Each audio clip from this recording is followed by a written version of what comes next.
మీ first cinema నటన ఎలా మొదలైంది? నా ఫస్ట్ మూవీ కోరుకున్న ప్రియుడు మార్కెట్లోకి వచ్చేంత వరకు నేను చచ్చిపోయాననే ఒక టాకు. ఇండస్ట్రీలో రకరకాలు అంటారు కదా, ఇప్పుడు పరిచయం చేస్తామని తీసుకెళ్ళి మోసం చేసేవాళ్ళు ఉన్నారు. నచ్చి అడిగిన వాళ్ళు చాలా మంది ఉన్నారు. నన్ను పెద్దవాళ్ళు ఎవరైనా అంటే తెలుసు? చాలా పెద్ద పెద్ద వాళ్ళు, బ్రహ్మానందం గారు, బాబు మోహన్ గారు కూడా. రిసార్ట్ లాగా ఉన్నాయన్నమాట, అక్కడ తీసుకెళ్లారు. వీడు నన్ను అసలు వదలట్లేదు, వీడు లాగించేస్తున్నాడు. చాలా ఇది వింటేనే అసలు నాకు టెన్షన్ వచ్చేస్తుంది.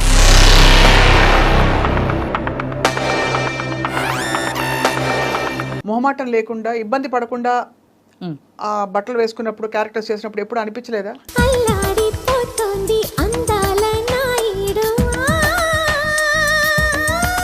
ఈరోజు మీరు చూస్తున్నారు చాలా ఈవెంట్స్కి ఒక హీరోయిన్ వెళ్ళాలంటే ఒంటి మీద బట్టలు కూడా లేకుండా వెళ్తున్నారు. అంటే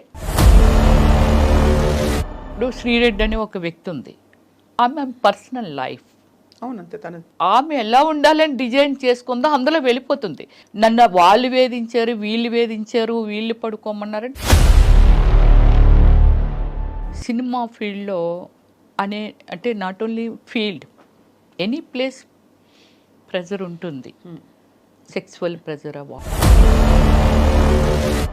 నేను బిఎఫ్లు చేయలే, నాకు ఆఫర్లు వచ్చి నేను చేయలే. వచ్చాయా ఆఫర్లు? అయ్యో నేను చెయ్యను. లాయర్ని పెట్టి మరీ వాయించాను తెలుసండి, చాలా ఫోర్స్ ఉండేది నా మీద. లీడ్ క్యారెక్టర్స్ చేశారు కదా మీరు? ఎస్. అండ్ ఆ తర్వాత you shifted to character roles, లేకపోతే ఇలా supporting main roles, lead roles చేస్తూ కృష్ణ గారితో కూడా హీరోయిన్ చేశాను. ఎవరు నేననేసి మూవీ చేశాను. తర్వాత పునీత్ రాజ్ కుమార్తో చేశాను, తర్వాత రమేష్ అరవింద్తో చేశాను. ఇవాళ మీరు ఎంత ప్లెయిన్గా, అంటే ఒక హీరోయిన్కి ఉండేవంత, ఒక సినిమా స్టార్కి ఉండే ఇది లేకుండా. అంటే ఫస్ట్ నుంచి ఏమిటంటే నేను ఇంటర్నేషనల్ మోడలింగ్ చేశాను. నేను బ్రిట్నీ స్పియర్కి నేను ఫస్ట్ ప్లేస్లో వచ్చానండి. నా కైండ్ ఆఫ్ యాక్టర్స్ ఎవరు సినిమా మేకింగ్ చేసిన వాళ్ళు ఇంతవరకు లేరు. కథ, స్క్రీన్ ప్లే, డైరెక్షన్, ప్రొడ్యూసింగ్ అన్నీ నేనే చేసుకొని సినిమాని కూడా రిలేట్ చేయగలిగాను అని అంటే so world wise very famous అయిపోయాను ఓమల్లి తర్వాత. ఎంత హైయెస్ట్ రెమ్యూనరేషన్ ఎప్పుడు అందుకున్నారు? ఆర్యభట్టకండి, దానికి అందుకున్నాను. దానికి వచ్చి 15 lakh ఇచ్చారు నాకు. ఐటమ్ సాంగ్ చేస్తే 10 lakh. మీరు చాలా మంది కమెడియన్స్ పక్కన వేశారు. All comedians. బట్ ఎక్కడో ఒక చోట చదివాను, మీకు చిన్నప్పుడే పెళ్ళయ్యి తర్వాత మీరు విడిపోయారు. ఇప్పుడు అతని వల్ల తప్పలేదు, నేను ఎందుకు సఫర్ చేయాలి? నాకు నాకు భయము, ఎంత భయం అంటే లవ్ అంటారు, డేట్ అంటారు, వెనకాల పడతారు. కానీ మీ మేనమావ గారా? అయ్యన్న పాత్రుడు మేనమావ గారు. నా ఓన్ బ్రదరే ఉన్నారు టీడీపీలో. మరి మీరు వైసీపీలోకి రావడం ఏంటి?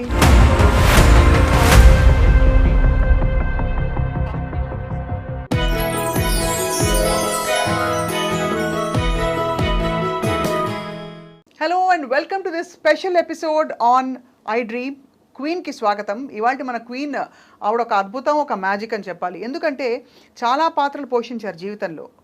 తెరపై అనేక రకాల పాత్రలు పోషించి 9 భాషల్లో నటించడంతో పాటు ఒక సినిమాకి దర్శకత్వం వహించి 2 నంది అవార్డులు అందుకుని, అంతేకాకుండా జాతీయ స్థాయిలో ఎన్నో అవార్డులు అందుకున్న నటి. అంతేకాకుండా కామెడీ ట్రాక్కి కేర్ ఆఫ్ అడ్రస్గా మారిన నటి ఒక టైంలో. అండ్ మెయిన్ క్యారెక్టర్స్తో పాటు కామెడీ పాత్రలు చేస్తూ, అలాగే స్పెషల్ సాంగ్స్ చేస్తూ అనేక విధాల ఆవిడ విస్తరించారు. వీటన్నిటితో పాటు రాజకీయాల్లోకి అడుగుపెట్టారు. అండ్ వీళ్ళకి రాజకీయాల్లో ఈవిడికి చాలా దగ్గర బంధువులు, ఆర్తేర నాయకులు ఉన్నారంటే ఎవరు నమ్మరు. But she remains to be very humble and low profile. And let's meet the one and only Ramyasri garu. Ramyasri గారి జీవితంలో చాలా విషయాలు, అంటే ఇన్ని పనులు చేయడానికి ఎలా వచ్చిన టైము, స్ఫూర్తి, ఇప్పుడు ఏం చేస్తారో కనుక్కుందాం. రమ్యశ్రీ గారు నమస్కారం, thank you very much. Doctor Ramyasri అని పరిచయం చేయాలి నేను. సో డాక్టర్ రమ్యశ్రీ గారు, డాక్టరేట్ ఎప్పుడు వచ్చిందండి మీకు? నాకు 6 years అయిందండి డాక్టరేట్ వచ్చి. సో మీరు నిత్యం అలా స్ఫూర్తి ప్రవాహంలా వెళ్ళిపోతున్నారు లైఫ్లో? అంటే నాకు ఏం లేదు స్వప్న గారు, చిన్నప్పుడే అంటే కొంచెం మెచ్యూరిటీ వచ్చిన తర్వాత కొంచెం సర్వీస్ అంటే ఎవరైనా బెగ్గర్స్ కానీ, అంటే మన చిన్నప్పుడు మేము చూసిన అంటే విలేజ్ బ్యాక్గ్రౌండ్లో పెరిగాను నేను. అమ్మమ్మ వాళ్ళ ఇంట్లో పెరిగాను. నా ఫ్యామిలీ అంతా విశాఖపట్నం, కానీ నేను మాత్రం నా గ్రాండ్ మా ఇంట్లో పెరిగాను అనమాట. నియరెస్ట్ ఏ కోడూరు అని అక్కడ స్టడీ చేశాను అనమాట. 10th క్లాస్ వరకు అక్కడ చేశాను. తర్వాత ఇంటర్మీడియట్ దేవరాపల్లి అని, అంటే విలేజ్ బ్యాక్గ్రౌండే అంతాను. సో ఆ చిన్నప్పుడు ఏమిటంటే ఈ బెగ్గర్స్ వాళ్ళు మన ఇంటికి వచ్చి అడుక్కోవటం ఇలా ఉంటుంది కదా, అలాంటి వాళ్ళకి హెల్ప్ చేయడం. నా ఫ్రెండ్స్ ఎవరైతే ఉన్నారో, ఏది 5th స్టాండర్డ్లో చదువుతున్న ఏజ్లో ఈ ఎస్సీ అమ్మాయిలు కానీ ఇలాంటి వాళ్ళకి, అయ్యో వాళ్ళు ఏంటి మనం తిన్నట్లేరు, మనం ఉన్నట్లేరు అని అనుకొని వాళ్ళకి చాటుగా అవి ఇవి ఇచ్చేయటం. అంటే ఉంది, అది నాకు చిన్నప్పుడే ఉంది. బట్ దాన్ని అలా పెరుగుతుండి కొలది తర్వాత నా అంతలు నేను డెవలప్ అయ్యి నేను సెక్యూర్డ్గా ఉన్న టైం నుంచి బాగా ఎక్కువ చేశాను. ఒక 13 years నుంచి ఈ సోషల్ సర్వీసుల్లో ట్రావెలింగ్. సో సోషల్ సర్వీస్ అనేది ఒక పెద్ద, అదొక complete mind set. Ya, exactly. But before that మీ సినిమాలు చాలా ఇంట్రెస్టింగ్, మీరు వేసిన క్యారెక్టర్స్. మీ ఫస్ట్ సినిమా నటన ఎలా మొదలైంది అసలు? అంటే యాక్చువల్లీ నేను ఎక్కువ బుక్స్ స్టడీ చేసేదాన్ని. స్టడీ చేసినప్పుడు ఈ నవల్స్ ఇవన్నీ చదువుతుండేదాన్ని. నెక్స్ట్ మంచి మంచి మన ఎండమూరి వీరేంద్రనాథ్ గారు అలాంటివన్నీ నవల్స్ అవి అలా చూస్తుండేదాన్ని. అప్పుడు నాకు, నేను చిన్నదాన్నే, ఏది 6th స్టాండర్డ్ చదివినప్పటి నుంచే ఈ పిచ్చి నాకు బాగా. సో ఈ శ్రీదేవ్ గారు, విజయశాంతి గారు ఇలా ఉంటున్నప్పుడు 6th స్టాండర్డ్లో హై స్కూల్ టైంలోనే నాకు చాలా లాంగ్ హెయిర్ ఉండేది, ఫేర్గా ఉండేదాన్ని, బాగానే అంటే 6th స్టాండర్డ్ అంటే మెచ్యూరిటీ కూడా లేని ఏజ్ అది. బట్ ఆ ఏజ్లోనే కామెంట్స్ అనమాట, అబ్బా నువ్వు చాలా అందంగా ఉంటావు, నువ్వు శ్రీదేవి అయిపోవచ్చు, నువ్వు విజయశాంతి అయిపోవచ్చు, ఇలా అనమాట. అది నా బ్రెయిన్లో బాగా ఫీడ్ అయిపోయింది. సో అలా ఏజ్ పెరుగుతున్న కొలది నాకు ఈ లోపల ఉండిపోయింది. కానీ it's very nice family background. Cinema background అనేది కొంచెం కూడా లేని ఫ్యామిలీ అది. అంటే cinema nice family background, cinema background లేదంటే సినిమా నైస్ కాదనుకుంటా. నో, దానికి చాలా వ్యతిరేకంగా మాట్లాడిన మనిషినండి. సినిమా అంటే తప్పు కాదు, సినిమా ఏంటనేది మళ్ళీ మీకు చెప్తాను స్వప్న గారు. తప్పకుండా. అయ్యో 100% ఆ పాయింట్ మీకు మళ్ళీ మీరేంటంటే, అంటే సినిమా ఇండస్ట్రీతో కాకుండా కాదు, ఇంటిలోంచి లేడీస్ని మామూలుగా బయటకు రానిచ్చేవాళ్ళు కాదు. నేను చదువుకోవాలనుకున్నా సరే మాకు ఆ రోజుల్లోనే అంబాసిడర్ కారు ఉంటే అక్కడికి పంపించేవారండి డ్రైవర్ని ఇచ్చి. మా ఊర్లో లేదు కాబట్టి, హై స్కూల్ లేదు కాబట్టి. కానీ ఏదైనా మూవీకి వెళ్ళాలన్న ఫ్యామిలీ అంతా కలిసి వెళ్ళటము, లేడీస్ని ప్రత్యేకంగా లేడీస్ని బయటకు పంపరు. కానీ నాకు ఇది ఒకటి ఇంట్రెస్ట్ అలా పెరిగిపోతుంది. 10th క్లాస్ అయిపోయిన తర్వాత నాకు జిల్లా పరిషత్ చైర్మన్ కృష్ణమూర్తి గారు అనేసి వాళ్ళ అమ్మాయి పద్మప్రియ అని ఒక ఆమె ఉంది, నాకు మంచి క్లోజ్ ఫ్రెండ్. నా భావాలన్నీ తనతో షేర్ చేసేదాన్ని. సో చేసినప్పుడు మరి ఏం చేద్దాం అనుకుంటున్నాను, actually my name original name Sujatha. So మరి ఏం చేద్దాం అని అనుకుంటున్నాను. లేదు నేను ఎలా అయినా చేయాలి. చెన్నై వెళ్ళాలంటే నాకు లాంగ్వేజ్ రాదు అంటే అప్పటికి ఆల్మోస్ట్ నేను 97లో వచ్చాను, ఇక్కడికి వచ్చేసింది ఇండస్ట్రీ. సో నేను వెళ్ళాలి. అప్పుడు తను ఏం చేసిందంటే, మీకు ఒక పెద్ద, ఇప్పుడు ఫస్ట్ టైం నేను రివీల్ చేస్తున్నాను, TV9 రవిప్రకాష్ గారు ఉన్నారు కదా, అక్కడి నుంచి తనకు ఒక ఫ్రెండ్ తెలిస్తే, తను కూడా ఉమెన్ కదా, సో అందుకని ఇంకో ఫ్రెండ్కి బెత్తాయించి సుజాతలుగా హైదరాబాద్ వెళ్తానంటుంది, మూవీస్లో చేస్తానంటుంది. అబ్బా నాకు భయం అనిపిస్తుంది, వాళ్ళ ఫ్యామిలీకి ఏం చెప్పాలి అది ఇది అని. కానీ నేను పంపించినట్టు వాళ్ళ ఫ్యామిలీకి తెలియకూడదని ఇంకొక పర్సన్కి అప్పచెప్పింది. ఆ పర్సను రవిప్రకాష్ క్లోజ్ ఫ్రెండ్స్. అప్పుడు రవిప్రకాష్ గారి దగ్గరికి నన్ను పంపించారు. So travelling is very short time, ఒక 3 days ఎంతో రవిప్రకాష్ గారితో ట్రావెల్ చేశాను. నన్ను బండి మీద రామానాయుడు స్టూడియోకి తీసుకొని వెళ్ళారు. ఆ బ్యాక్ నుంచి తీసుకొని వెళ్తే లక్కీగా ఏమిటంటే రామానాయుడు గారు కలిశారు. షూటింగ్ జరుగుతుంది, ఏదో తాత మనవడు సంథింగ్ ఏదో రిసీవ్ చేసుకున్నారు. ఇప్పటికీ రాజా ఉన్నాడు, రాజా తెలుసు, ఎగ్జిక్యూటివ్ మేనేజరు. సో రాజా లోపలికి ఆయన దగ్గరికి తీసుకెళ్తే, ఏమైనా డ్రామాలు అవి చేసావని అడిగారు రామానాయుడు గారు. అన్నిటికీ నాది ఏంటంటే వాయిస్ లేదు, ఇదే అన్నిట్లకి ఇదే. నీకు మాటలు వచ్చా అని అడిగారు, అన్నీ అడిగారు. ఫోటోలు ఉన్నాయి, కొన్ని ఫొటోస్ ఉన్నాయా, లేదు. ఎక్కడి నుంచి వచ్చావు? వైజాగ్ నుంచి. మీ పేరెంట్స్ ఏం చేస్తారు అని అడిగారు. సార్ మా అన్ని గోల్డ్ బిజినెస్లు అవి సార్, డాడీ కూడా పొలిటికల్ ఫార్మరు, ఇవన్నీ చెప్పాను. మంచి కుటుంబం నుంచి వచ్చావమ్మా, వెళ్ళిపో, నీకేం తెలియదు, ఫోటో లేవు, ఎక్కడ చెయ్యలేదు, డాన్స్ రాదంటున్నావు, ఏది రాదంటున్నావు కదా, వెళ్ళిపో అని. లేదు సార్ నేను వెళ్ళను సార్, వచ్చాను సార్. అప్పుడు ముప్పలేని శివ గారు తాజ్మహల్ సినిమా పెద్ద హిట్ ఇచ్చారు. ఆయన మన జర్నలిస్ట్ కాలనీలో వేరే మూవీ కాకినాడ ప్రొడ్యూసర్తో మూవీ స్టార్ట్ చేస్తున్నారు. నేను వెళ్ళేసరికి అలీ, అనంతో, వంశీ గారు ఫ్రెండు, వాళ్ళందరూ అక్కడ ఉన్నారు. నేను వెళ్ళేసరికి డైరెక్టర్ గారు లేరు. ఏంటమ్మాయి సినిమాలు చేయడానికి వచ్చామని కింద మీద చూస్తే వచ్చానన్న. నేను డైరెక్టర్ రమ్మన్నారా అన్నారు. రామానాయుడు గారు పంపించారు సార్ అని. నన్ను కొంచెం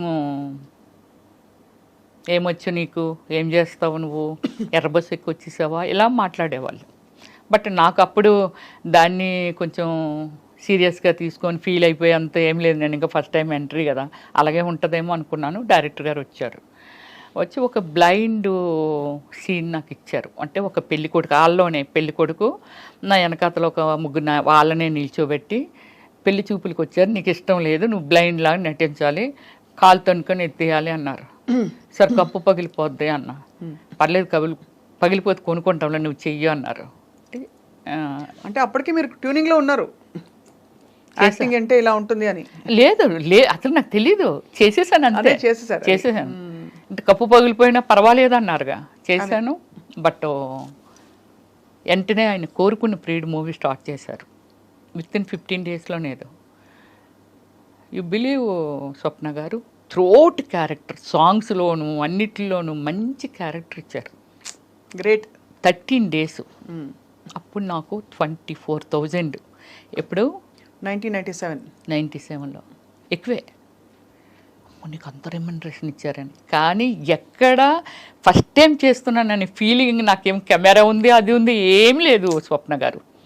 అలా చేసుకుంటూ వెళ్ళిపోతున్నాను. మీతో కూడా ఎవరు వచ్చారు రమేశ్రీ గారు? ఎవరు రాలా. మీరు ఒక్కరే? ఎలా ఒక్కదాన్ని వచ్చాను.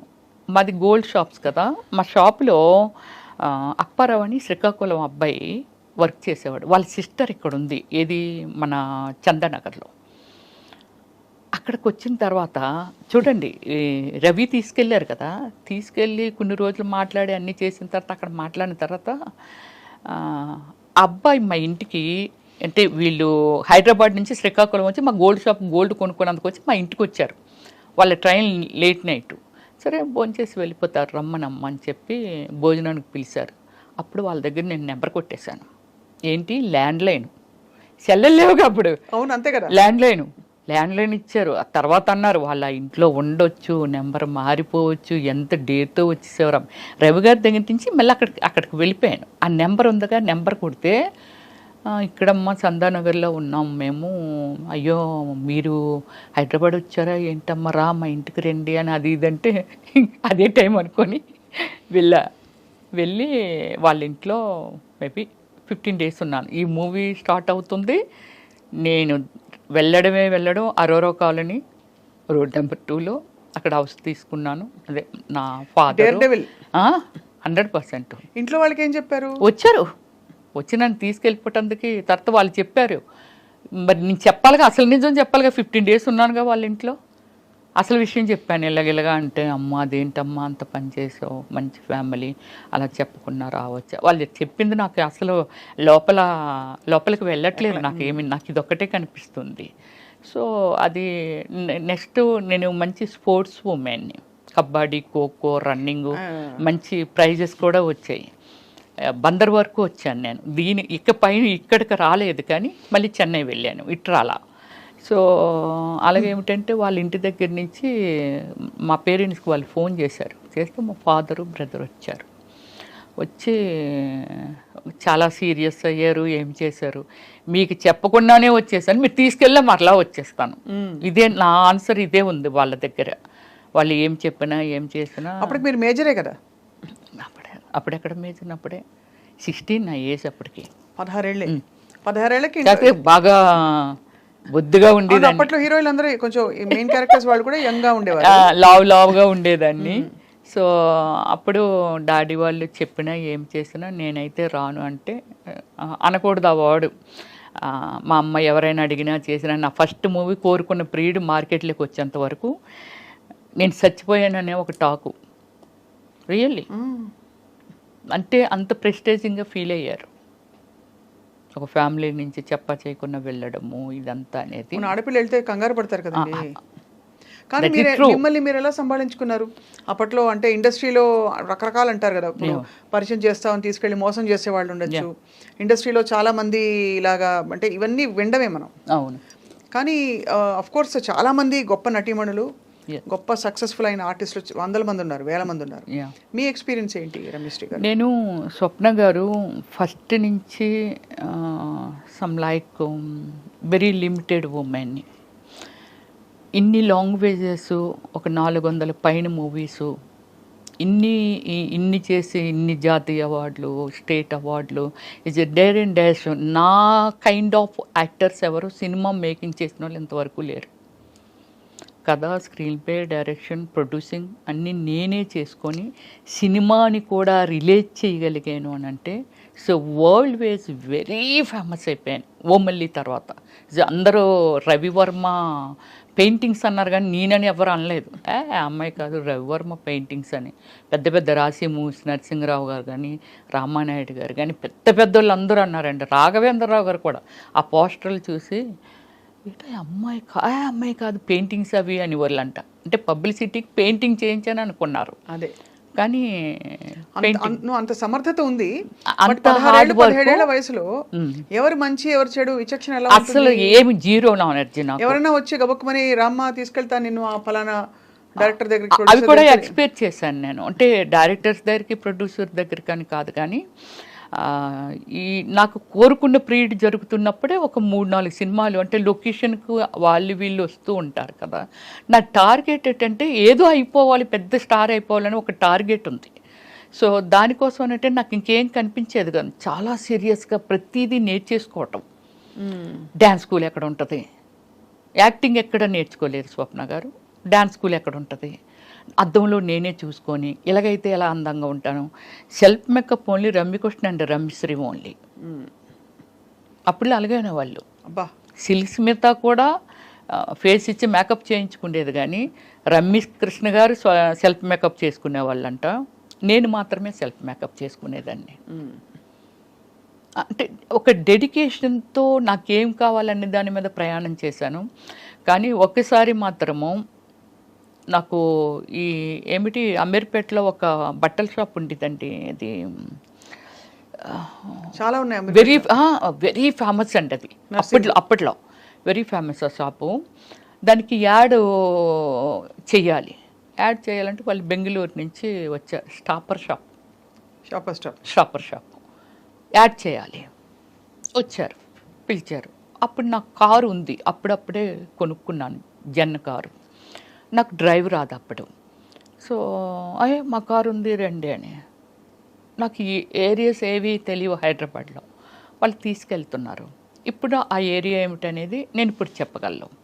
చందానగర్కి మన అమీర్పేటకి మధ్యలో ఉంటుందండి. అది ఏమిటో అక్కడ రిసార్ట్ లాగా ఉన్నాయన్నమాట. అక్కడ తీసుకెళ్ళారు. వాళ్ళు ఒక 10 మెంబర్స్ వచ్చారు, నేను ఒక్కదాన్నే. వెళ్ళి ఇవన్నీ మాట్లాడుతున్నారు. వాళ్ళు డ్రింక్ ప్రిపేర్ చేశారు. నాకు అలవాట్లేదు. వాళ్ళు బీర్లు, అయ్యో మాకు అలవాట్లేదంటే మేము బీర్లు మాత్రమే తీసుకుంటాం, హార్డ్ డ్రింక్ అది తీసుకోము. బీర్లు అలా టైం అయింది. ఎంత అయింది? 9:30 అయింది. నన్ను డ్రాప్ చేసేయండి వెళ్ళిపోతాను అని అన్నా. ఉన్నట్టు మేడం పంపించేస్తామని 10 అయింది నైట్. పంపట్లా. 11 అప్పుడు ఈ సెక్యూరిటీ డిపార్ట్మెంట్, పోలీస్ డిపార్ట్మెంట్ ఉంటుంది కదా, వాళ్ళు వచ్చారు. వస్తే నేను వాళ్ళతో చెప్పాను, సార్ నేను వెళ్ళిపోతాను అంటున్నాను అంటే, మరి వీళ్ళు మీకు తెలుసు అంటే, తెలుసు సార్, బెంగళూరు ప్రొడ్యూసర్స్ వీళ్ళు అని చెప్పాను నేను. సరే మరి వాళ్ళందరూ ఉన్నారు కదా, అయితే ఇంకా టైం అయిపోయింది వెళ్ళిపోండి అని అన్నారు. అంటే ఇంకొక 10 minutes కూర్చొని, ఎందుకంటే వాళ్ళు అక్కడే తిరుగుతున్నారు పోలీసులు, తీసుకెళ్తున్నారు. ఎర్రగడ్డ దాటిన తర్వాత ఫ్లైఓవర్ ఉంది చూసారా, ఆ ఫ్లైఓవర్ మీదకి వస్తున్నప్పుడు వాళ్ళు ఎందుకో మాటి మాటికి కారు దిగడం, బానెట్ ఎత్తడం ఇలా చేస్తుండేవాళ్ళు. సో ఏంటి వీళ్ళు ఎలా దిగుతున్నారు, ఇన్నిసార్లు దిగుతున్నారు, కారు రిపేర్ అయితే ఆగిపోద్ది కదా అనిపించేది నాకు.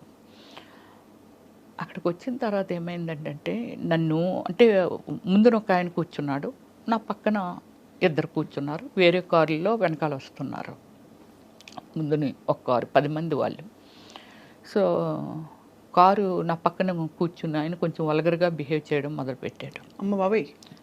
వెనకన కూర్చొని నేను ఎప్పుడు అబ్జర్వ్ చేశానంటే, బానెట్ ఎత్తి కారులో ఏదో వాటర్ పోస్తున్నట్టు పోసి పక్క కొంపేశాడు ఆ నీళ్ళు.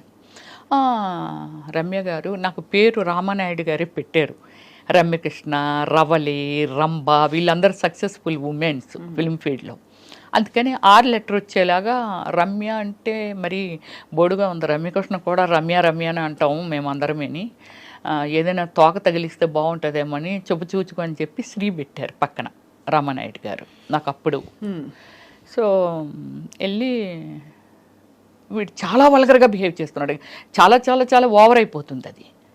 అప్పుడు నేనేం చేశానంటే, నా సైడ్ డోర్ ఉంటుంది కదా, ఆ డోరు ఇలాగ ఓపెన్ చేసేటప్పటికి ఓపెన్ అయిపోతే ఈ కాలు ఇలాగ అడ్డు పెట్టి కిందకు దూకిటందుకే. మీరా? నేనే. వీడు నన్ను అసలు వదలట్లేదు, వీడు లాగించేస్తున్నాడు. ఈ కాలు అలాగే వెళ్తుందండి, కాలు చాలా వరకు అరిగిపోద్దా అని అనుకున్నాను.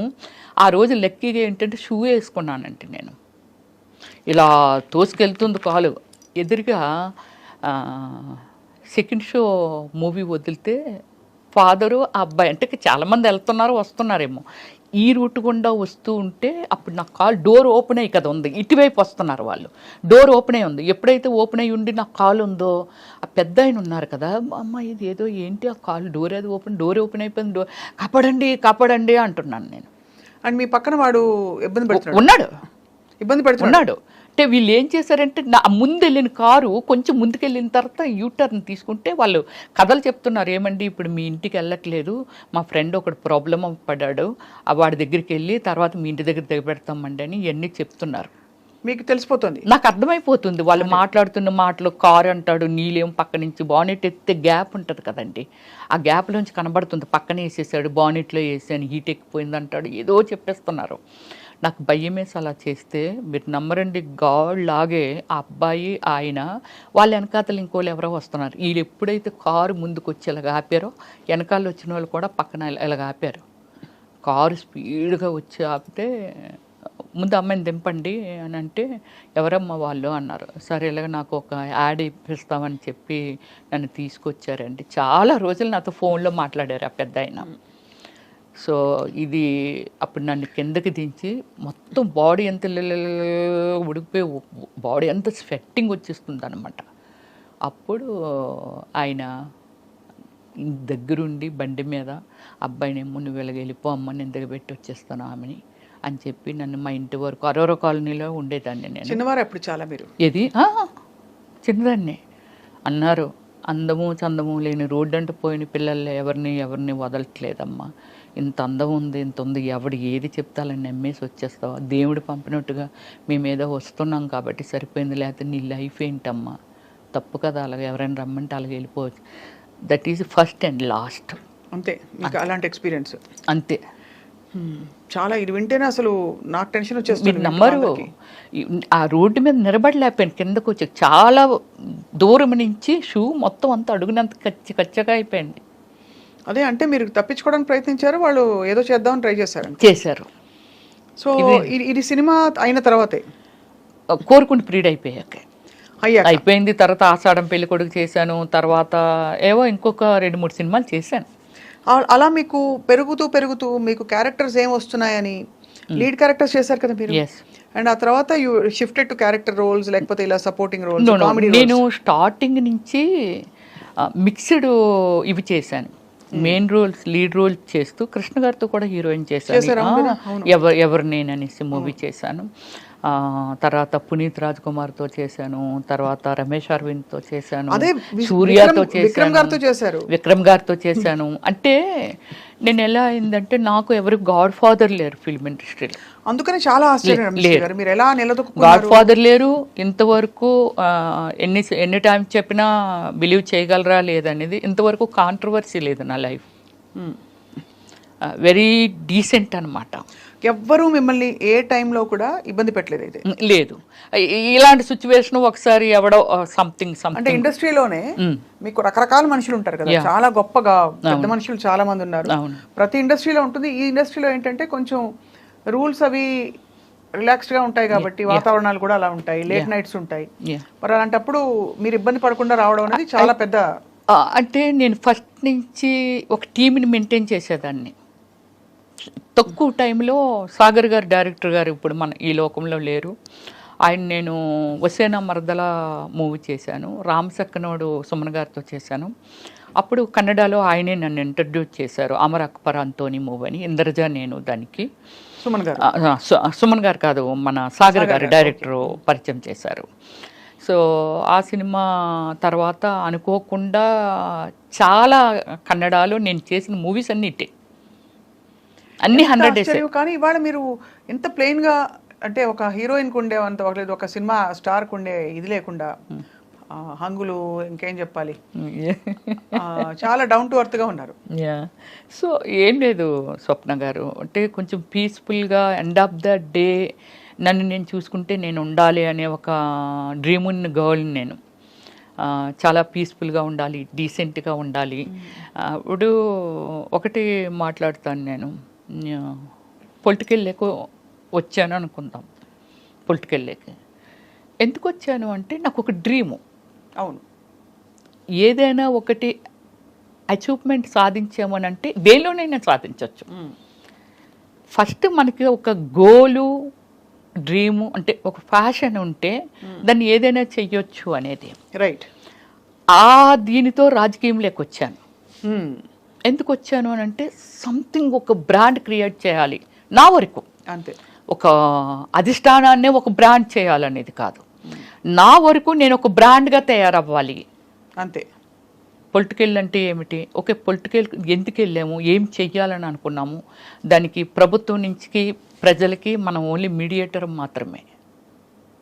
అవును, ఇది నిజమే కదా, ప్రభుత్వానికి ప్రజలకి మీడియేటర్ మాత్రమే మనం అక్కడి నుంచి వీళ్ళ అవసరాలు ఏంటి, వాళ్ళకి అక్కడి నుంచి మనకి ఏం ఫండింగ్ వస్తుంది, మనం ఏం యూటిలైజ్ చేసామనేది ఒక్కటే రాజకీయం, అంతే నాకు తెలిసింది. కరెక్ట్. ఈ భావంతోనే నేను పొలిటికల్లోకి వెళ్ళాను, నేను ఏదో చెయ్యాలి. కానీ మీ మేనమావ గారా? అయ్యన్న పాత్రుడు మేనమావ గారు నా ఓన్ బ్రదరే ఉన్నారు టీడీపీలో. ఓకే. రామానాయుడు. ఓహో. మాడుగుల మన బూడి ముత్యాలనాయుడు గారి మీద కంటెస్టింగ్ పర్సన్ బ్రదరే. 2014, 2019. మరి మీరు వైసీపీలోకి రావడం ఏంటి అంటే దీనికి కారణం ఏమిటంటండి, ఇప్పుడు పార్టీలు తీసేద్దాం, ఇది మనకొద్దు. నాకున్నది రాజశేఖర రెడ్డి గారి ఇంటి వెనకాల శర్మిలా హౌస్ ఉంది కదా, అరోరా కాలనీయే కదా, అక్కడే నా ఇల్లు ఉండేది. నేను వాకింగ్ అంతకు వెళ్తేప్పుడు అప్పుడప్పుడు ఇలా లుంగి, ఆయన అప్పుడు రాజశేఖర రెడ్డి గారికి పదవులు ఏమి లేవు, ఇలాగా లుంగి పంచి కొట్టుకొని ఒకసారి నన్ను పలకరించారు ఆయన. ఏంటమ్మా ఇంత చెల్లో ఇంత అర్లీ మార్నింగ్ వెళ్ళిపోతున్నాం అంటే, సార్ వాకింగ్ సార్ అంటే, మంచి ఫెమిలియర్ ఫేస్ లాగా ఉంది. దానికి ముందు ఏం చేశారంటే మోహన్ బాబు గారు ప్రెసిడెంట్ మా అసోసియేషన్కి ఏదో మాట్లాడడం కోసమని కొందరు మెయిన్ ఆర్టిస్టులు అందరమే సార్ వాళ్ళ ఇంటికి వెళ్ళాము. ఆయన ఇచ్చిన మనుషులకి ఇచ్చిన రెస్పెక్ట్ అండి అసలు ఒకసారి వెళ్తే ఎవరు మర్చిపోలేరు. అది రాజశేఖర రెడ్డి గారు దగ్గర ఉన్నది, అది నేను చూశాను. తర్వాత ఈ ఆరోగ్యశ్రీ, వీళ్ళు సోషల్ సర్వీస్ పిచ్చి ఉందిగా నాకు. అపోలో హాస్పిటల్కి మనం వెళ్ళామనుకోండి, ఇప్పుడు మన తెలంగాణ వాళ్ళు కచ్చలు వేసి ఇక్కడ చెవులు ఇవన్నీ పెట్టుకొని అక్కడ హాస్పిటల్లో కనబడితే, ఇది స్టార్ హాస్పిటల్, ఇందులో కూడా వీళ్ళు ఎలా ట్రీట్మెంట్ తీసుకోగలుగుతున్నారో, వీళ్ళు చాలా పేదవాళ్ళు కదా అని ఒక ఫీలింగ్. వాళ్ళ దగ్గర డైరెక్ట్ వెళ్ళి అడిగేయటమే. అవ్వా నువ్వు ఇలాగ వచ్చావు కదా, లేకపోతే ఇది ఇలాగా అంటే ఏ కైండ్ ఆఫ్ ఏజ్ ఉంటే వాళ్ళని అలాగా వరుసలు కలిపి మాట్లాడేదాన్ని నేను. మాట్లాడితే మా ముసలోడు ఉన్నాడు, అమ్మ తండ్రి రాజశేఖర రెడ్డి గారు ఆరోగ్యశ్రీ ఇచ్చారు కదమ్మా, దానికని ఇక్కడ ఆపరేషన్ చేయించడానికి వచ్చాను. అలాగే నేను రికమెండేషన్లే గ్యాస్ట్రాలజీల దగ్గరికి వాళ్ళ దగ్గరికి, ఆ గ్యాస్ట్రాలజీగా నాకు తెలుసు, ఆశా సుబ్బలక్ష్మి గారు తెలుసు, నేను మాట్లాడతాను రామ్మని అలా తీసుకెళ్లేదాన్ని. అలాగే 108 మేము షూటింగ్కి వెళ్ళేవాళ్ళం కదా, రాజమండ్రిలో షూటింగ్ జరుగుతుంటే కుయ్యి కుయ్యి కుయ్యి కుయ్యమనుకని వెళ్ళిపోతుంది. నేను డైరెక్ట్ చూడటం అంతవరకు నేనేమీ వినలేదు. వెళ్ళిపోతుంటే పక్కన ముసలి పోనీలే అమ్మ దేవుడిలాగా వచ్చాడు, ఎక్కడ ఏదైనా సరే దిక్కుమాలు సావులు చావకుండా ఒక 5 నిమిషాలు వచ్చి తీసుకొని వెళ్ళిపోయి చాలామందికి ప్రాణదానం చేస్తున్నాడు రాజశేఖర రెడ్డి గారని ఒక పెద్ద ఆవిడ అక్కడ ప్రొడక్షన్ పెట్టారనమాట. ఇడ్లీ అవి మిగిలిపోతే ముందు రోజు వద్దమ్మ మేమే వండుకుంటాం అంటే, పర్లేదు తీసుకోండి బాగుంటాయి మా సినిమా వాళ్ళవే అలాగని చెప్పి ఆవిడ అంటుంటే విన్నానండి. అలా విన్ని దాని మీద ఒక ఇంప్రెషన్. దాని తర్వాత జగన్మోహన్ రెడ్డి అన్న ఈ పాదయాత్రలని అవని ఇవని నాకు సర్వీస్ చేయటానికి ఒక సోర్స్ దొరుకుతుంది ఇక్కడ. అయితే అంటే హార్డ్ వర్కరు, నేను హార్డ్ వర్కర్ని కాబట్టి డెఫినెట్లీ నాకు ఒక బేస్మెంట్ దొరుకుతుందని అనుకొని నేను వైఎస్ఆర్సీపీలోకి వెళ్ళడం. ఎప్పుడు ఇంట్లో మరి వారించలేదా వద్దని, ఎందుకు నేను అలాగా ఒకటి స్వప్న గారు, నేను డిసిషన్ మేకర్ని. అదే చిన్నప్పుడే అందరినీ కాదని నేనేమంటానంటే 10 మంది ఒపీనియన్స్ తీసుకుంటే రకరకాలు ఉంటాయి. మనకి ఏమి నచ్చింది అది గుడ్ ఆర్ బ్యాడ్ తీసుకుని కట్టుబడి ఉండాలి అంతే. నేను దాన్నే ఫాలో అవుతాను. అప్పటి నుంచి ఇప్పటి వరకు నేను అదే ఫాలో అవుతాను, అది నష్టమైన కష్టమైన. ఇప్పుడు నాకు ఒక 5 కోట్లు పోయింది అనుకుందాం, నేను ఎవరితో షేర్ చేయను. చాలా స్ట్రాంగ్ సోల్ మీరు. డెఫినెట్లీ. ఎందుకంటే మీరు చిన్నప్పుడు మొదలు పెట్టారు, అది కోరుకున్న పీరియడ్ నుంచి మొదలుపెట్టి ఎన్ని సినిమాలు ఉంటాయి రమేష్ గారు? 400 అబౌవ్ ఇన్ 9 లాంగ్వేజెస్. మిగతా భాషల్లోకి ఎలా మీరు అలా వెళ్ళిపోయారు? అది నాకు ఏమిటంటే ఫస్ట్ ఇప్పుడు సోషల్ మీడియా వచ్చింది, నాకు ఫస్ట్ నుంచి ఏమిటంటే ఫేస్బుక్ మెయింటైన్ చేయడం ఓన్గానే. ఫేస్బుక్ వరల్డ్ వెళ్ళిపోయేది, నాకు లేని కంట్రీలో ఫ్యాన్స్ లేరు. బ్రెజిల్, పాకిస్తాన్, యుఎస్ఏ, యూకే, ఇంకా వేరే బ్రెజిల్లో అయితే 80 మంది ఉన్నారండి నా ఫ్యాన్స్. అంటే ఫస్ట్ నుంచి ఏమిటంటే నేను ఇంటర్నేషనల్ మోడలింగ్ చేశాను. నేను అది కూడా చేశారు. బ్రిట్నీ స్పియర్కి నేను ఫస్ట్ ప్లేస్లో వచ్చానండి. Eyes and nose and lips నాకు. ఎక్కడ దేనికి అది ఏ పోటీ? గ్లామర్ ఉంటుంది కదా, body language, eyes and lips and skin measures ఇవన్నీ ఉంటుంది కదా, వాళ్ళకి అవన్నీ కావాలి. దానిలో నేను ఫస్ట్ ప్లేస్లో వచ్చాను. నేను ఏ సంవత్సరం అండి? 2004 అండి. సో ఊరికే పాటలు రాశారు మీరు? ఇంకోటి వినాలి, ఫోక్ బుక్లో వచ్చాను, కవర్ పేజ్లో. ఓహో, ఇంకా ఉంది, నా ఫోన్లో ఉందండి. అంటే ఎంత అచీవ్మెంట్ ఉంది, కానీ నేను ఏమిటంటే దాన్ని పబ్లిక్ అని కాదు. నేను అప్పుడులో మనకి ఏముండేది, పేపర్స్, ప్రెస్, అంతే కదా. ఎంతోమంది అన్నీ కవర్ పేజీలే, బ్యాక్ కవర్ పేజీ ఇటు పక్క, ఒకవేళ బ్యాక్ కవర్ పేజ్ చిరంజీవి గారు ఉన్నారు అనుకో, ఫ్రంట్ కవర్ పేజీ రమేశ్వరి. బ్లాఫ్లో నేను ఉన్నాను అనుకో, పవన్ కళ్యాణ్ ఫ్రంట్ పేజీ. ఇలాగ అన్ని మెయిన్ ఇవే. ఇవి ఉన్నాయా మీ దగ్గర? ఇంకా కాపీ ఉన్నాయా? తప్పకుండా. మీరు ఒక్కసారి చేస్తామంటే స్క్రీన్ మీద అలా వెళ్ళొచ్చండి. అన్ని కవర్ పేజీలు అండి, లోపల ఎక్కడ ఏముండవు. కానీ అంత క్రేజ్ ఉన్న మీరు సడన్ గా మళ్ళీ సామాన్యమైన, ఇప్పుడు ఎందుకంటే ఆ తరంలో క్రేజ్ ఉన్న హీరోయిన్లు అందరూ కూడా వాళ్ళు ఒక ఇది మెయింటైన్ చేస్తున్నారు, కానీ మీరు మాత్రం మళ్ళీ మామూలుగా మీ సామాన్యమైన స్థితికి వచ్చేసారు. ఏంటి సామాన్య స్థితి? ఆర్థికంగా చెప్పట్లేదండి, మీ గ్లామరు, స్టార్డమ్ మెయింటైన్ చేయడాలు, సర్కిల్స్ అవి లేకుండా. అంటే కారణం ఏమీ లేదండి.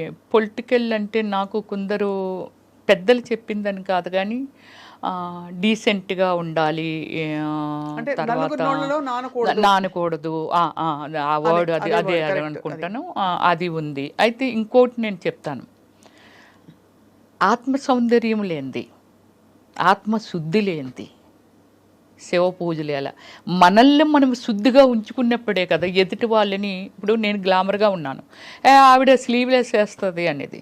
దీనికి ఎగ్జాంపుల్ మీకు చెప్తాను. యూఎస్ఏ ఒక ఈవెంట్కి వెళ్ళాము. ఈవెంట్కి వెళ్తే అట్లాంటాలో అంటే అప్పటికే ఎప్పటి నుంచో రమ్యశ్రీ ఎందుకు అలాంటి బట్టలు వేసుకుంటుందని అంటుండేవాళ్ళంట. ఐ డోంట్ నో, నాకు అంటే అక్కడికి వెళ్ళాక కానీ ఆ మ్యాటర్ మనకు తెలియదు కదా. సో తర్వాత అంటుండేవాళ్ళంట. చాలామంది ఏమనేవాళ్ళంట, బట్టలది ఏముంది ఇక్కడ మనం వేసుకోవట్లేదా, మనం ఉండేది ఏ కల్చర్లో ఉన్నాం. ఇది దుబాయ్లో విన్నానండి, యుఎస్ఏలో విన్నాను ఈ వర్డ్స్, సేమ్ వర్డ్స్.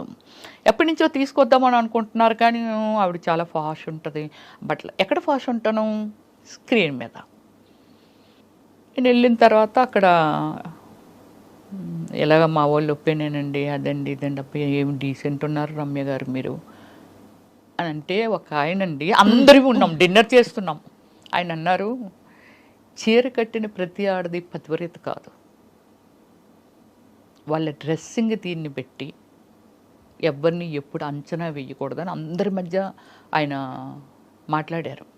గ్రేట్. అవును, డైరెక్ట్గా నన్ను ఉద్దేశించి ఇంకోళ్ళు ఉద్దేశించి కాదు, నా వర్షన అల్లో ఉంది ఏది ఎప్పుడో, కానీ అది ఆయన అప్పుడు ఓపెన్ చేశారనమాట అలాగా.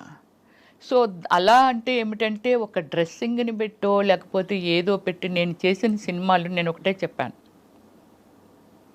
నేను బిఎఫ్లు చేయలే, నాకు ఆఫర్లు వచ్చి నేను చేయలే. వచ్చాయా ఆఫర్లు? అయ్యో నేను చెయ్యను, లాయర్ని పెట్టి మరీ వాయించాను తెలుసండి, చాలా ఫోర్స్ ఉండేది నా మీద. ఎవరు ఫోర్స్ చేసేవారు? షూట్ చేసేవాళ్ళు ఎవరైతే దానికి స్పాన్సర్స్ ఉంటారో, ఇదంతా ఉంటుంది కదండి. అంటే చాలా లాంగ్వేజెస్లో చేశాను కదా, బాగా స్ప్రెడ్ అయ్యి వరల్డ్ వైజ్ స్ప్రెడ్ అయ్యాను నేను. సో ఇలా నేను అవాయిడ్ చేస్తే, నేను ఒకటే చెప్తాను, సినిమా ఎనీ ప్రొఫెషన్ దాన్ని మనం ఒక డాక్టర్ అవనియండి, లేకపోతే యాక్టర్ అవనియండి, ఇంజనీర్ అవనియండి, ఒక సివిల్ ఇంజనీర్ బిల్డింగ్ కట్టాలని అంటే అయ్యో ఎంతోమంది ట్రావెలింగ్ ఎన్నో ఇయర్స్ ఉండాలనేది తన మొత్తం అంతా, తన టాలెంట్ అంతా పెట్టి చాలా నిజాయితీగా చెయ్యగలిగితేనే, లేకపోతే ఎందరో ప్రాణాలు పోతాయి. ఇలాగేమిటంటే నా ప్రొఫెషన్లో నేను వచ్చానండి. ఒక డైరెక్టర్ డ్రీమ్లో దిస్ ఈజ్ ఒక కాన్సెప్ట్ ఈజ్ వన్ ఫ్యామిలీ. ఒకరు ప్యాంట్ వేస్తారు, ఒకరు చీర కడతారు, ఒకరు షార్ట్లు వేస్తారు, డిఫరెంట్ కాన్సెప్ట్ ఈజ్ స్టోరీ. అలా మీరు వేసిన క్యారెక్టర్స్కి చాలా చోట్ల మీరు కొన్ని ఎక్స్పోజ్ చేసే బట్టలు వేసుకున్నాను. అప్పుడు అదే అంటున్నాను, నాకు డైరెక్టర్ అనే ఆయన కాన్సెప్ట్ అండి. చిరంజీవి గారైనా సరే కొన్ని సినిమాల్లో గోచి పెట్టుకొని పరిగెట్టారుగా అవసరమైతే. అంటే అడవ మనిషిలో చిన్న కట్టుకొని పరిగెట్టారు. ఎనీవన్ దాన్ని నమ్ముకొని, కళామ తల్లిని నమ్ముకొని వచ్చాము కాబట్టి, బట్ వాళ్ళకి ఏం కావాలని ఇన్పుట్ మనం ఇవ్వాలా వద్దా అంటే ఖచ్చితంగా. బట్ మీరు ఎక్కడ ఫీల్ అయ్యారు అంటే, ఫీల్ కాకుండా, మొహమాటం లేకుండా, ఇబ్బంది పడకుండా ఆ బట్టలు వేసుకున్నప్పుడు, క్యారెక్టర్స్ చేసినప్పుడు ఎప్పుడు అనిపించలేదా? నాకు అనిపించలేదండి, అస్సలు అనిపించలేదు. దేన్నైతే నమ్ముకొని వచ్చాను. ఈరోజు పుయిద రమేశ్రీ అంటే, మా అమ్మ నాన్న కడుపుని పుట్టి నేను అక్కడే ఎవరినో పెళ్లి చేసుకొని ఎక్కడో ఉండుంటే అంతే కదా. ఎవరికి తెలుస్తుంది రమ్యశ్రీ ఎవరు అనేది, ఎవరికి తెలుస్తుంది? ఖచ్చితంగా. అంటే నేమ్ ఫేమ్ కోసం, బట్ అయినా కూడా ఒక పెంపకం, ఒక వాతావరణంలో పెరిగినప్పుడు, మీరు అన్నట్టు సినిమా ఇండస్ట్రీ లేకపోతే నేను రాను, తప్పకుండా ఇబ్బంది పడతారు. ఇబ్బంది అయినా సరే ఇష్టంగా చేశాను. ఎంతో మంది డైరెక్టర్స్ అన్నారండి, అసలు యాక్టింగ్లో కూడా కోఆపరేషన్ చెయ్యరు. రమ్య గారు ఒక క్యారెక్టర్ మీకు ఎక్స్ప్లెయిన్ చేస్తే, అది సిల్క్ స్మిత్ అని మిమ్మల్ని చూసామండి. ఆ క్యారెక్టర్ని ఎలా మోడ్ చేసేసుకోవాలి, ఎలాంటి డ్రెస్సింగ్ వేసుకోవాలి, ఎలాంటి మేకప్ వేసుకోవాలి. మేకప్ సిల్క్ స్మిత్ అది ఓన్ కాదు, కానీ everything is my self only. Costume design నేనే, కలర్ కాంబినేషను నేనే, అన్నీ మొత్తం డిజైన్ చేసేసుకునేదాన్ని. ఈరోజు సీన్ ఏమిటి, ఎవరెవరు ఆర్టిస్టులు, బ్యాక్గ్రౌండ్ ఏముంటుంది, ఆ బ్యాక్గ్రౌండ్లో నేను ఈ కలర్ చీర కడితే నాకు ఆ కలర్ చీర పంపించేయండి. అలాగే కాస్ట్యూమ్ డిజైన్లు కూడా నేను సినిమాకి కాస్ట్యూమ్ అంతా నా పర్సనల్, అంటే నేనే డిజైన్ చేసుకున్నాను నేను. అలాగే ఆల్ మూవీస్కి నా పర్సనల్ డిజైనింగ్ అండి. సో ఎక్కువ ఇలాంటి కాస్ట్యూమ్స్ వేసిన క్యారెక్టర్స్ మీరేంటి డాన్స్ సీక్వెన్సెస్ చేశారు, చాలా ఐటమ్ సాంగ్స్ కూడా చాలా చేశారు. ఏమైనా గుర్తున్నాయా మీకు? మీరు పాపులర్గా హిట్ అయిన సాంగ్స్? పాపులర్గా హిట్ అయినవి అంటే, నేను సూర్యతోని శ్రీ అనే ఒక మూవీ చేశాను తమిళ్లోని. సూర్యాది ఇప్పుడు నా ఏమి సినిమా అంటే సూర్యాది కాదు, విక్రమ్తో కూడా వన్ సాంగ్ చేశాను, యూత్ యూత్ చేశాను, రోజుకో రోజా చేశాను. ఎలా ఉండేవారు తర్వాత వాళ్ళందరూ మీతో? నాతో విక్రమ్ చాలా బాగుండేవాడు. చాలా అంటే లిమిటెడ్ పర్సన్ అనమాట. హాయ్ అంటే హాయ్, ఎర్లీ మార్నింగ్ రాగానే విచ్చేయడం సూర్య. కానీ విక్రమ్ అది కాదు. కామెంట్ చేయడము, జోకులు వేయటము, ఇవన్నీ చాలా ఫ్రెండ్లీగా ఉండే. ఎప్పుడైనా లంచ్కో దేనికో పిలవచ్చు కదరా మీ ఏదో చేపలు అంటే, నేను కుకింగ్ ఫేవర్ని అనమాట. అది వదలలేదు. వదలను.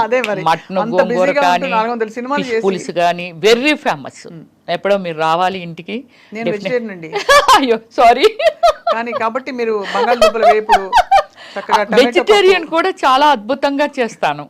పప్పు ఫ్లేవర్ అయితే అసలు ఎంత అద్భుతంగా ఉంటుందంటే, తింటుంటే ఆ స్మెల్ చాలండి.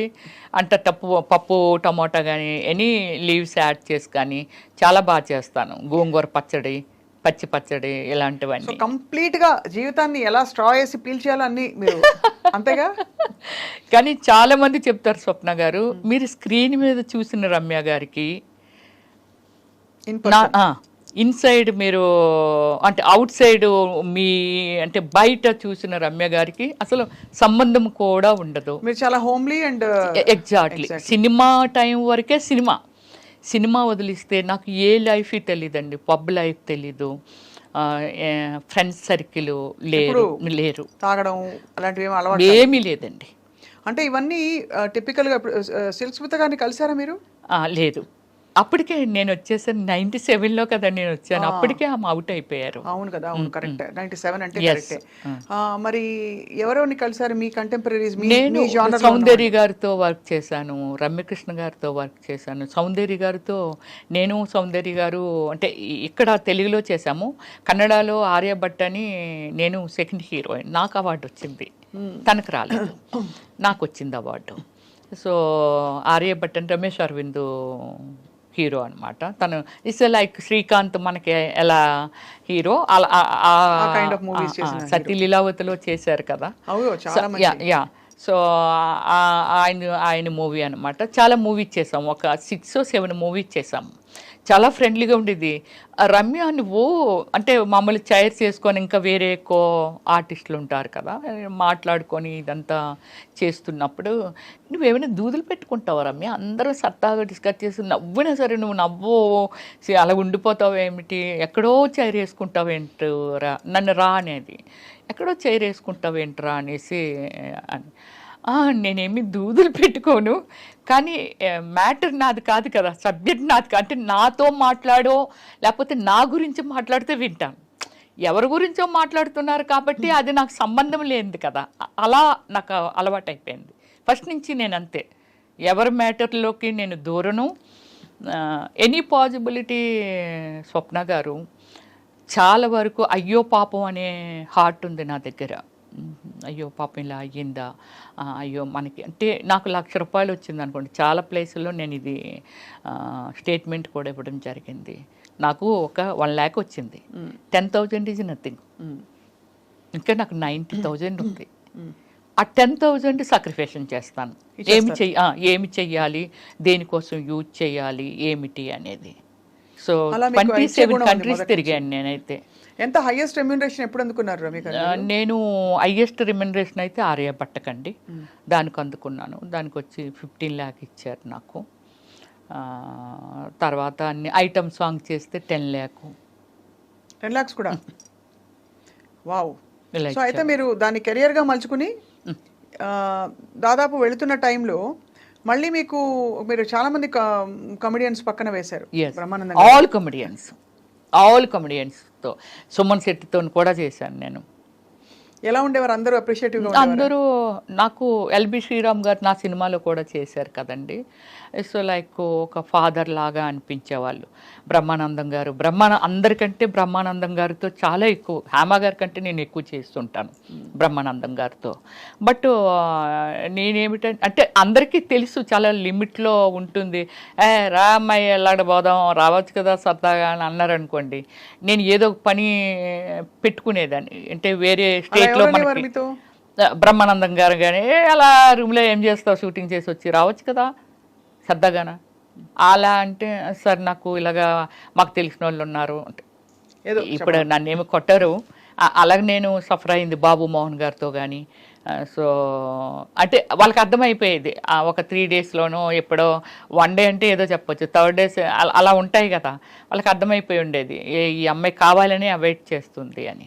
సో అలా ఇప్పుడు నేను చెప్తానండి, హేమా గారు లేకపోతే ఇంకోళ్ళు ఎవరో స్టేట్మెంట్ ఇచ్చారు, బ్రహ్మానందం గారు నా విషయంలో కూడా అలా ప్రవర్తించారండి. బాబు మోహన్ గారు కూడా ఏ అమ్మాయిని చూస్తారా, మమ్మల్ని చూడరా ఏంటి, అమ్మాయి ఉంటేనే సినిమా ఆడుతుందా అలాగే ఇలాగని చెప్పి నన్ను అవాయిడ్ చేసిన వాళ్ళు ప్రొఫెషనల్ గా అంతే అంతే.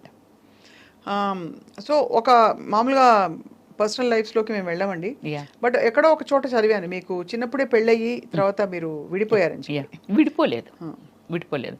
అందుకే మీరు ఒకటి అంటే మీరు దానిలో చాలా బెస్ట్ ప్లేస్లో ఉన్నారు కాబట్టి చూడండి, నా మీద ఎక్కడ ఎవరితోనో లవ్లో ఉన్నదను, లేకపోతే వీళ్ళతో డేట్లో ఉందను, లేకపోతే సంథింగ్ నాది ఎక్కడ వినరండి. నాకంటూ కొన్ని మోరల్ వాల్యూస్ ఉన్నాయి, దాన్ని నేను ఎంత రెస్పెక్ట్ చేయాలో అంతే రెస్పెక్ట్ చేస్తాను. నా ఫ్యామిలీ దీన్ని ఏ రోజు స్క్రీన్ ముందుకి నేను తీసుకురాలా. Okay, any interview anything that is my personal life, cinema ఫీల్డ్కి సంబంధం లేనిది. ఓకే, ఫ్యాన్స్ క్యూరియాసిటీ ఉంటుంది ఏమిటి ఏమిటి ఏమిటి అని, బట్ సేమ్ టైం నన్ను ప్రపోజ్ చేసిన వాళ్ళు కూడా అవుట్ ఆఫ్ కంట్రీ, ప్యారిసా లేకపోతే యుఎస్ఆ, పెద్ద పెద్ద డాక్టర్లు వీళ్ళంతా ఉన్నారు. నా పాలసీ ఎలా ఉంటుంది అంటే, ఇంతకు మించి అయితే మనం తినలేము. హయ్యెస్ట్ లైఫ్ స్టైల్ అంటే ఇస్ గాడ్ ఇచ్చాడు, ఒక సిస్టమేటిక్గా నేను దాన్ని సెక్యూర్ చేశాను. ఇంకింతకు మించి ఒక బెంచ్ కారు ఎనీథింగ్ లోపల ఇవైతే అవే ఉంటాయి. ఒక లగ్జరీ చూసేసిన తర్వాత ఇంకే కారుకి వెళ్ళిపోయినా అదే ఉంటుంది. 150కి మించి పై వెళ్తే ఏ కారు అయినా అవుటే. నారాయణ గారు అబ్బాయి ఏమయ్యారు అనుకుందాం. అలాంటి చాలామందికి ఇది. అవును, ఇంతకు మించి లైఫ్ ఏంటి, ఇంతకు మించి లైఫ్ లేదు కదా. నేనే ఒక సెక్యూర్డ్గా ఉన్నాను. ఓకే, నాకు డ్రైవర్ ఉంటాడు, 2 పనులు ఉంటారు, మంచి స్టేయింగ్ హోమ్ ఉంది, సో పోనీ ఇంకొక హోమ్ ఉంది, ఇంకేమిటి. అందుకని నాకు అంత అలా వెళ్ళిపోవాలి అని ఏం లేదు. నన్ను అందరికీ తెలుసు, లైఫ్ లైన్లో ఉండాలి. ఓకే, దానికి ట్విట్టర్ ఉంది, ఇన్స్టాగ్రామ్ ఉంది, ఫేస్బుక్ ఉంది. అప్పుడప్పుడు హాయ్ హవ్ యు అని ఏదో విచ్చేస్తూ ఉంటాము. ఓ రమేశ్వరి గారు ఇప్పుడు ఇలా ఉన్నారు, ఇప్పుడు మీ ముందుకు వచ్చాను, సో ఇప్పుడు నేను కనిపిస్తాను అంటే ఇంతే తప్ప నేను అత్యాశకు వెళ్ళిపోనండి. అత్యాశ మీన్స్ అన్లిమిటెడ్ అనేది మనిషి పతనమే. అవును, మీరు ఫ్లైట్లో ఎంతసేపు ట్రావెల్ చేయండి, అమెరికా వెళ్ళి భూమి మీద ల్యాండ్ అవ్వాల్సిందే. ఆ పాలసీ ఉంది నా దగ్గర. అది చాలా మంచి పద్ధతి. మీరు అంటే ఫస్ట్ నుంచి ఎంత అండర్స్టాండింగ్ ఉంటే మీరు మిమ్మల్ని మీరు అంటే లీడ్ చేసుకోవడమే కాకుండా మీరు ఇన్ని రంగాలలో ఇంత మీ ప్రతిభను చూపించారు. అదే అంటే సో అయితే మీకు వివాహం అయిందండి? అయింది, చిన్నప్పుడే అయిపోయింది. 13 years ఏజ్కే మ్యారేజ్ అయిపోయింది. కాకపోతే నేను ఎక్కడ రివీల్ చేయలేదు అంతే, అంతకు మించి. ఇప్పుడు మీ వారు ఎక్కడ ఉన్నారు? ఎక్స్పైర్ అయ్యారు. ఒక 2 years బ్యాక్ ఎక్స్పైర్ అయ్యారు. Okay, yeah. సో మరి ఈజ్ లైక్ మై ఫాదర్ స్వప్న. చెప్పాను కదా, చాలా రెస్పెక్ట్ ఇస్తాను. ఈరోజు గుడిలో పూజించినట్టుగా పూజిస్తాను ఆయన్ని, చాలా రెస్పెక్ట్ ఇస్తాను. Not a wrong. ఇప్పుడు అతని వల్ల తప్పలేదు, నేను ఎందుకు సఫర్ చేయాలి? నాకు నాకు భయము, ఎంత భయం అంటే, లవ్ అంటారు, డేట్ అంటారు, వెనకాల పడతారు. సరే, మన బిజీలో మనం ఉంటాము, ఎంతోమందిని నేను ఫేస్ చేశాను. కృష్ణకుమార్ గారు 15 years గ్యాప్ అండి, ఆమెకి ఫీల్డ్ వదిలేసింది పూర్తిగా. బెంగళూరులో ఆమె పెద్ద ఎస్టేట్ ఉంటుంది, తెలుసు, నేను వెళ్ళానుగా. వెళ్ళారా? ఇంటర్వ్యూ చేశారా? అసలు లైక్ నా కూతురు వాడిని కేఆర్ విజయ్ గారు అంతే నన్ను పెంచుకుంటామనే వాళ్ళండి. ఆ ఎస్టేట్లో నాకు ఒక అత్త క్యారెక్టర్ చేయాలి, ఆమె అయితే బాగుంటుంది. అక్కడే కదా షూటింగ్ అంతానా, చేస్తే బాగుండు అని అనుకుంటా. అమ్మ ఇప్పుడు మళ్ళీ మేకప్ అయ్యి కూర్చొని వాళ్ళు ఎవ్వరు అడిగినా యాక్సెప్ట్ చేయలేదండి. నేను అడిగాను, ప్లీజ్ మీరు చెయ్యండి బాగుంటుంది మంచి క్యారెక్టర్ అంటే అప్పుడే యాక్సెప్ట్ చేశారు. డైలీ లంచ్ ఆవిడ ఇంట్లోనే, ఆ ఎదురుగానే సావుకార్ జానకి గారు చూసాను ఆవిడ వెళ్ళారా? పుట్టిరు. ఆవిడ కూడా. మేఘా వర్షించని ఒక మూవీ అనమాట, అద్భుతమైన మూవీ. అలాగే మలయాళంలో ఒక మూవీ చేశాను, ఆ మూవీకి నాకు అవార్డు వచ్చింది. సో అలాగే ఏమిటంటే వాళ్ళందరూ మాట్లాడుతుండేవాళ్ళు ఈ వీటి గురించి, ఏంటో వస్తున్నారు ఏదో అయిపోతున్నారు. అప్పుడు మన శశికళ గారు ఏదండి ఆమె కాంచనా గారు ఎందుకు అలా మాటల్లో వస్తూ అవతల వెనక వైపు మీరు స్విమ్మింగ్ పూల్ చూసారా అటు చూసాను, అక్కడ కుర్చీలు వేసుకొని కూర్చున్నాము. కూర్చుంటే ఇవన్నీ చెప్పేవారు, వీళ్ళు ఎలాగైపోయారు అలా అలాగైపోయారు, సావిత్రి గారు ఎలాగైపోయారు ఇవన్నీ అని. ఏమిటి అని అంటే ఎవరినో నమ్మితే కదా అలాగైంది. ఆమెమో వాళ్ళ బ్రదర్స్ నమ్మి అలాగైపోయిందంట, ఈమెమో అతన్ని నమ్మి. అదొక్కటే మనకి బాగా ఫేమస్ కాబట్టి చేయలే. అలాంటి కొన్ని ల్యాక్స్ ఆఫ్ సిచ్యువేషన్స్ ఉంటాయి. చాలా కరెక్ట్గా చెప్పారు మీరు. అంటే కానీ ఆ వయసులో మీరు అంత తెలుసుకుని దాన్ని అమలుపరచడమే పెద్ద విషయం. అదే గ్రేట్. అదే గ్రేట్. ఎందుకంటే ఒకటి సరే మీ వారితో మీకు అనుబంధం ఉన్నా, ఒక రెస్పెక్ట్ ఉన్నా, ఏమున్నా కూడా మీరు యాక్ట్ చేయడం ఆయన ఆపలేదు ఎప్పుడు. లేదు, నాకు ఎప్పుడు ఏది అభ్యంతరం చెప్పలేదు. అది గొప్ప విషయం.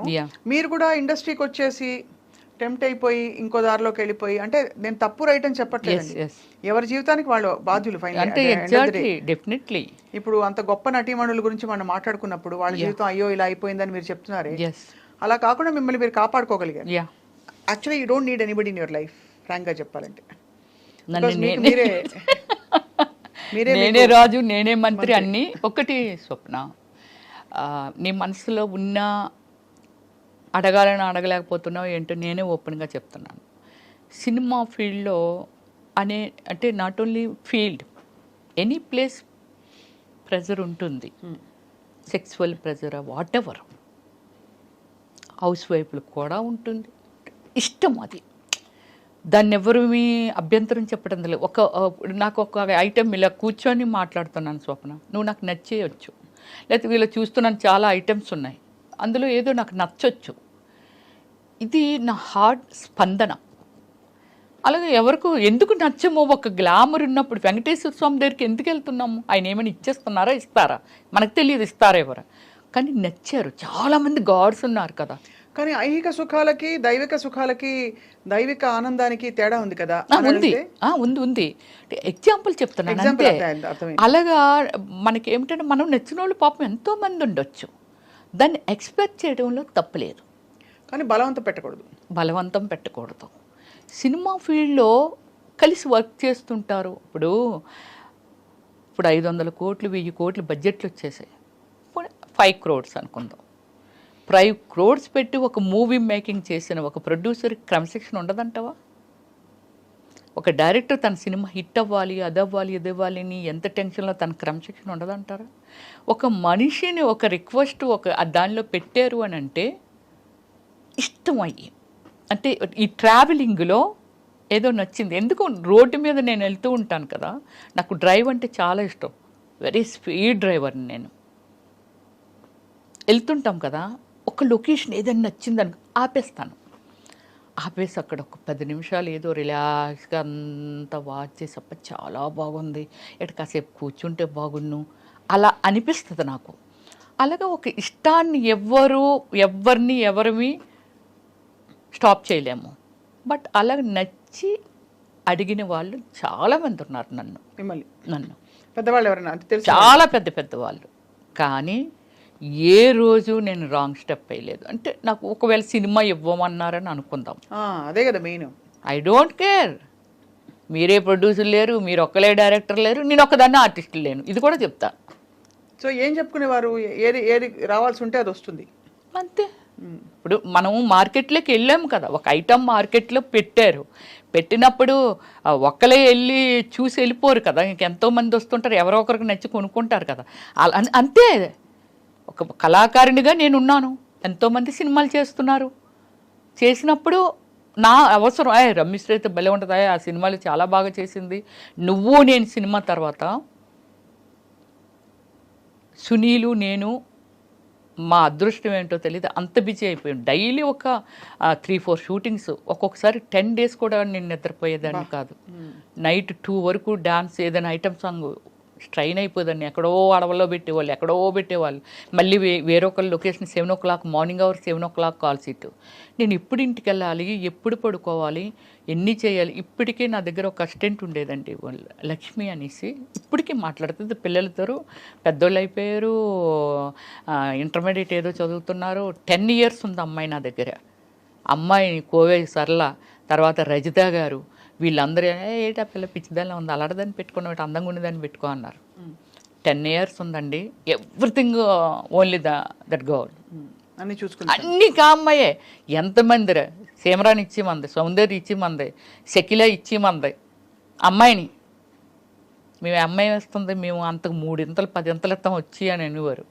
అంటే నాకు నిద్ర లేకపోయినా సరే అమ్మాయి మొత్తం అంతా మేనేజ్ చేసి 1 గంట పడుకుంటారు, మొత్తం అంతా బాత్రూంలో హీటర్ ఆన్ చేసేయడం, అది చేసేయడం, ఇది చేసేయడం, మేకప్ సామాన్ పెట్టేయడం.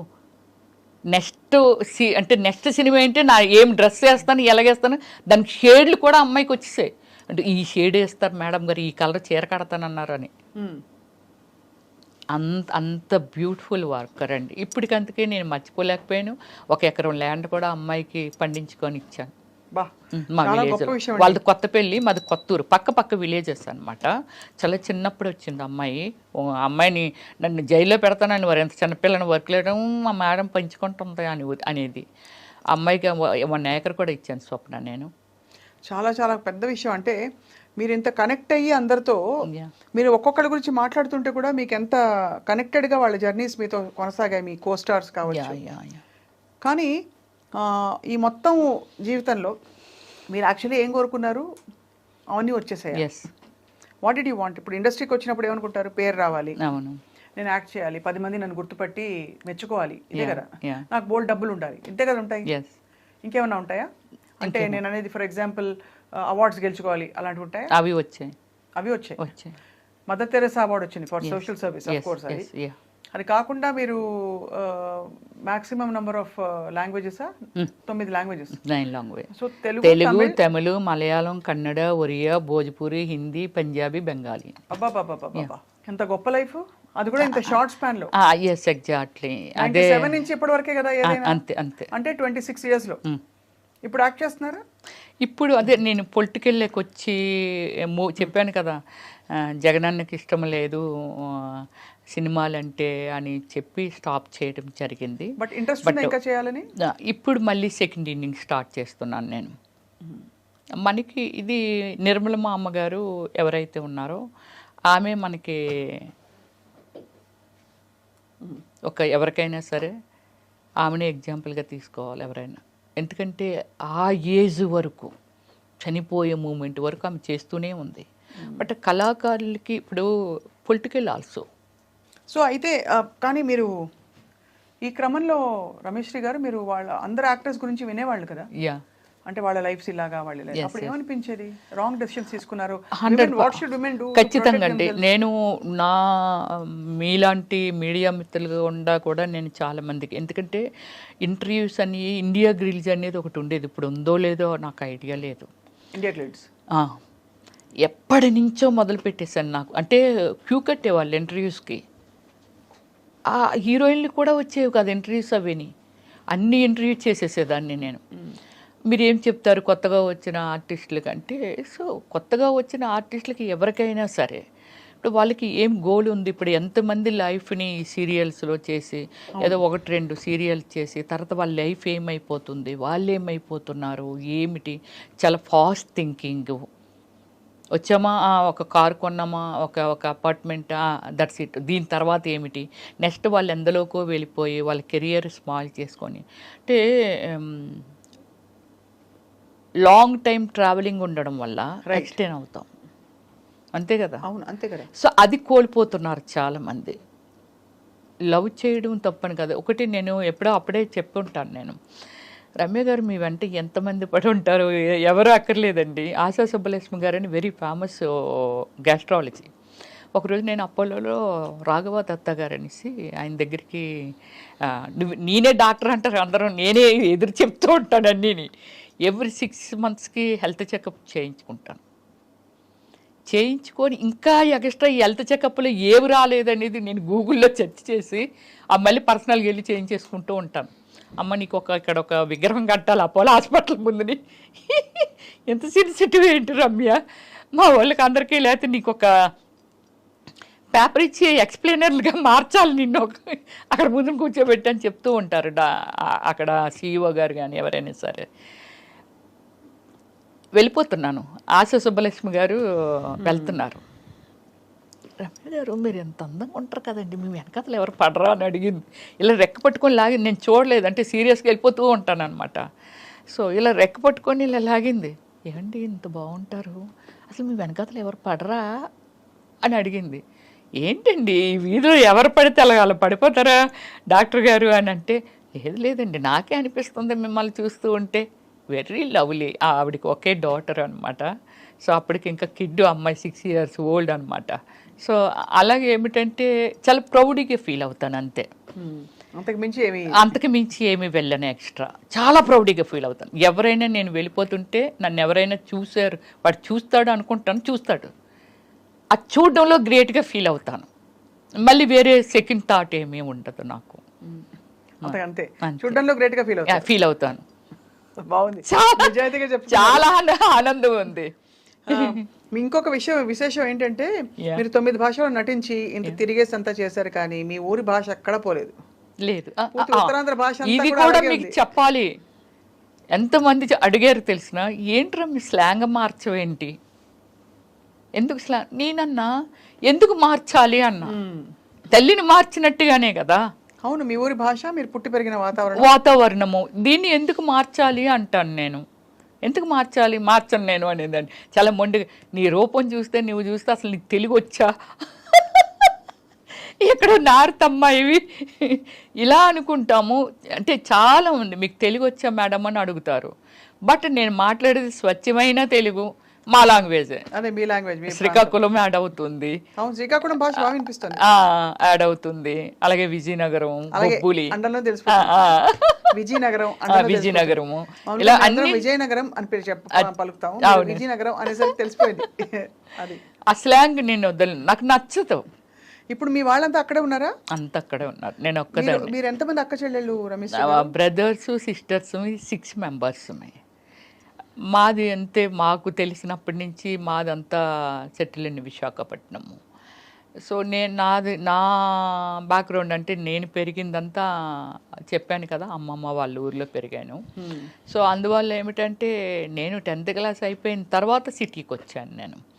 సో అది అయిపోయిన తర్వాత కొన్నాళ్ళు అంటే ఇంటర్మీడియట్ డిస్కంటిన్యూ చేశాను, చాలా ప్లేస్లో చెప్పాను కూడా, ఇటు వచ్చాను. మీ డాక్టరేటే వచ్చేసింది కదా? వచ్చింది. అదే కాబట్టి అన్నిటిని మించిపోయిన ఆ చదువు అది అందుకేనండి వెరీ ప్రౌడ్గా ఫీల్ అవుతాను. ఇంకేముంది సాధించడానికి ఈ లైఫ్లో అనేది, ఒక పొలిటికల్లే నేను ఎమ్మెల్యే అనిపించుకోవాలి అనేది ఒకటి నాకు టార్గెట్ ఉంది.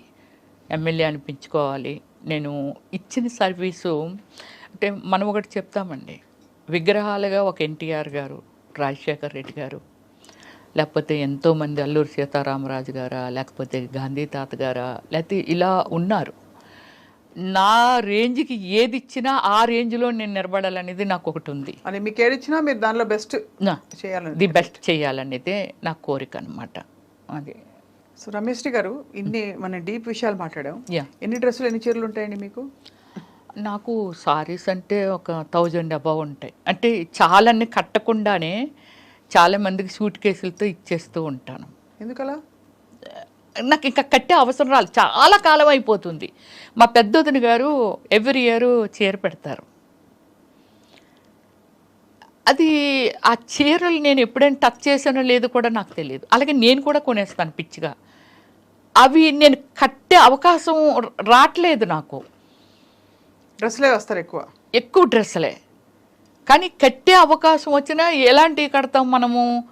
ఏదైనా డిజైనింగ్ వేరు కడతాము. అదే ఎక్కడికి వెళ్ళినప్పుడు కడతాము, ఏదో పార్టీ వేరే వెళ్ళినప్పుడు కలుస్తాం, ఏదో ఒక ఫంక్షన్ ఉంది లేకపోతే ఒక ఆడియో ఫంక్షన్ అక్కడ కట్టింది మళ్ళీ ఇంకోసారి కట్టము. ఇవన్నీ ఏం చేస్తాను, ఎవరైనా గిఫ్ట్లు ఇచ్చినవి ఉంటాయి, దేనికైనా పిలిచినప్పుడు కానీ ఇవన్నీ గిఫ్ట్లు ఇచ్చినప్పుడు ఏం చేస్తానంటే అవి తీసుకుంటాను. పోచిన పెళ్ళి వెళ్ళాం, అక్కడ ఏవో చీరలు ఇస్తారు, ఒక 3-4 ఇవి చాలా బాగుంటాయండి కలర్ అనేసి. ఎవరైనా వాళ్ళ ఇంటికి పిలిస్తే వెళ్ళామనుకోండి, వాళ్ళు చీర పెడతారు. ఇవన్నీ ఏం చేస్తానంటే ఒక 3 ఏళ్ళు ఎన్నేళ్ళు చూసుకుంటూ ఉంటాను, ఇవి పెరిగిపోతూ ఉంటాయి. సో దానికోసమని ఏం చేస్తానంటే ఎవరికైనా సూట్ కేసులకి ఎత్తి మా సిస్టర్స్ ఇంకా పక్కోలో లేకపోతే ఆలో వీళ్ళు ఈ మేనకమ్మకి 4 చీరలు ఇచ్చి లేకపోతే ఈవిడికి మా సిస్టర్ వాళ్ళ ఇంట్లో పనిచేసిన వాళ్ళకి ఇలా పంచుతూ ఉంటాను, ఒక 4 వేసి 5 వేసి చీరలు. రెగ్యులర్ షాపింగ్ హెల్దీ ఈటింగ్ చేస్తారా? రెగ్యులర్ షాపింగ్ హెల్దీగా భోజనం చేస్తారా? అర్లీ అంటే అది నాదంతా పెద్ద సిస్టమ్ అండి. ఒక 2 hours సెటిల్ ఆడతాను. వన్ డే అంటే ఈరోజు సెటిల్ ఆడాను అనుకోండి, రేపు సెటిల్ ఆడను. స్విమ్ చేస్తాను, జిమ్కి వెళ్తాను. జిమ్కి వెళ్ళి మీకు ఒక పెద్ద ఇది చెప్పాలి, జిమ్కి వెళ్తాను కదా, చిరంజీవి గారు, రామచరణ్ గారు, ఉపాసన అందరూ దానికి, విష్ణు అందరూ ఆ జిమ్కి ఉపాసన పెట్టింది మా ఇంటి దగ్గరే. జిమ్కి వెళ్తే చిరంజీవి గారు ఒకసారి నన్ను అడిగారు, అంటే ఎర్లీ మార్నింగ్ ఏమైనా జిన్ను కొట్టేసి వచ్చేస్తావాట, అందరూ అంటున్నారు మంచి స్టామినా సార్, అన్నిటిలోకి దూరిపోద్ది ఇవిడి. యోగా, జంబా, ఏరోబిక్స్, ఫిట్నెస్ మొత్తం అన్ని, మళ్ళీ స్విమ్మింగ్కి వెళ్ళిపోతాను. షవర్ తీసుకొని 11-11:30కి ఎప్పుడో ఇంటికి వెళ్తాను కూల్గా. సెటిల్ ఆడిన రోజు ఒక్కరోజే ఇంటికి ఎర్లీగా వెళ్ళిపోతాను. 4కి లేస్తాను నేను ఎప్పుడు రోజు. అది అలారం అక్కర్లేదు, ఏం అక్కర్లేదు, 4కి వచ్చేస్తారు. పిట్టలు అరవకముందు నేను లేస్తాను, తర్వాత పిట్టలు అరుస్తూ ఉంటాయి. ఏం చేస్తారు లేచి ఫస్ట్ యోగా, కొంచెం ఫిజికల్ యాక్టివిటీస్, ఇవన్నీ. కాఫీ టీ తాగను, కర్డ్ కూడా రేరు, బటర్ మిల్క్ తాగుతాను. కాఫీ టీ మంచి నాన్ వెజ్ ప్రియురాల్ని. అలాని వీక్లీ వన్సే, రైస్ కూడా కాదు. సో అయితే మీరు జిమ్ ఇప్పటికే వెళ్తున్నారు ఆ జిమ్కి?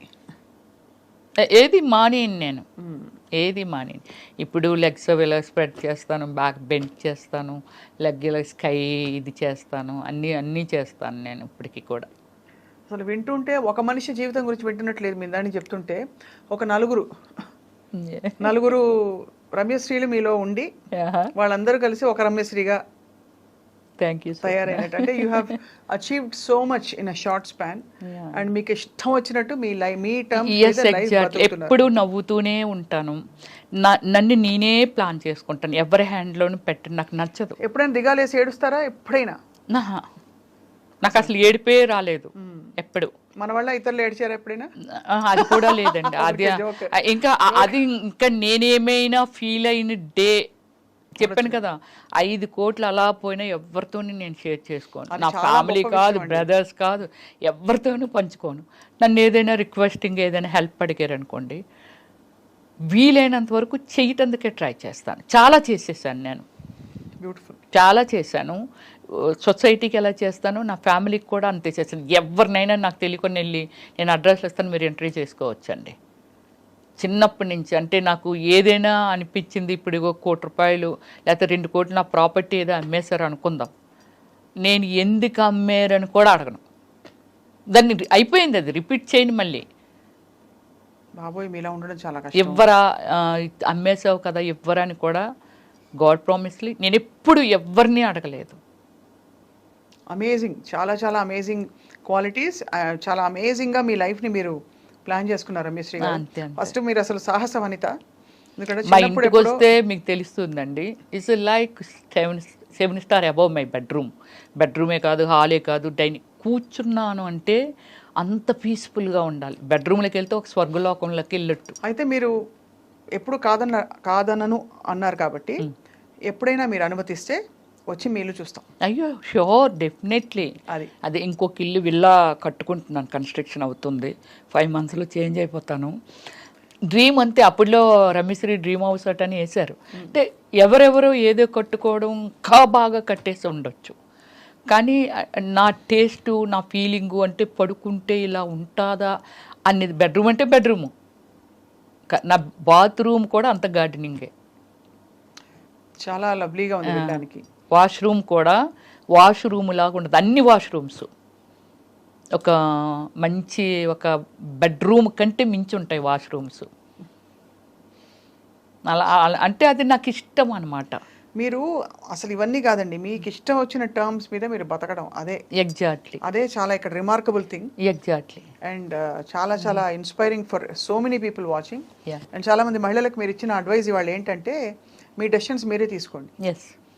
అండ్ ఎవరికి ఏవి చెప్పది, మనం అబలలు కాము సబలలు అని చెప్పి. అంతే. అంతేగా? ఎక్కడున్నాం స్వప్న గారు? ఎగ్జాంపుల్ మీరే చెప్తున్నాను నేను.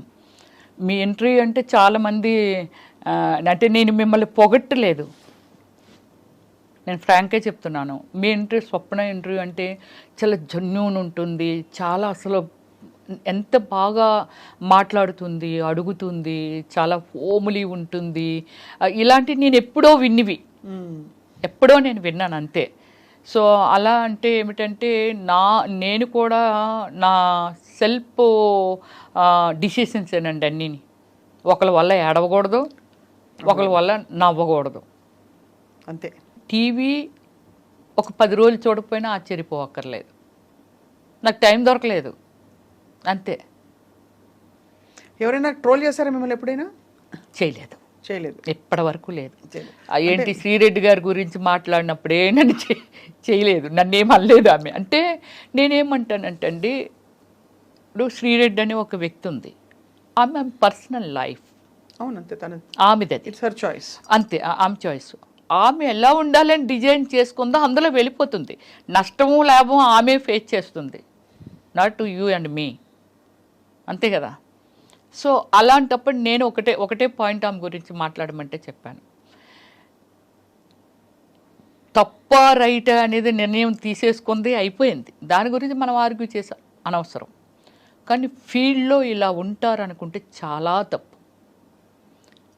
పాడైపోవడమైనా బాగుపడమైనా మనమున్నాము. సొసైటీ నుంచి నువ్వేం తీసుకుంటున్నావు, అంటే నీకేం కావాలి, ఏం తీసుకుంటున్నావు, దాన్ని బట్టి మనం ఫెయిల్యూర్ ఆర్ సక్సెస్ అనేది తెలుస్తుంది. ఆమె ఆ పాయింట్ తీసుకుంది. నన్ను వాళ్ళు వేధించారు, వీళ్ళు పడుకోమన్నారంటే పడుకోకూడదు. నీకు పడుకోవడం ఇష్టం లేకపోతే పడుకోవడం మాని. దాన్ని ఓపెన్ చేయడం వల్ల నష్టం లాభం ఆమె భరించింది.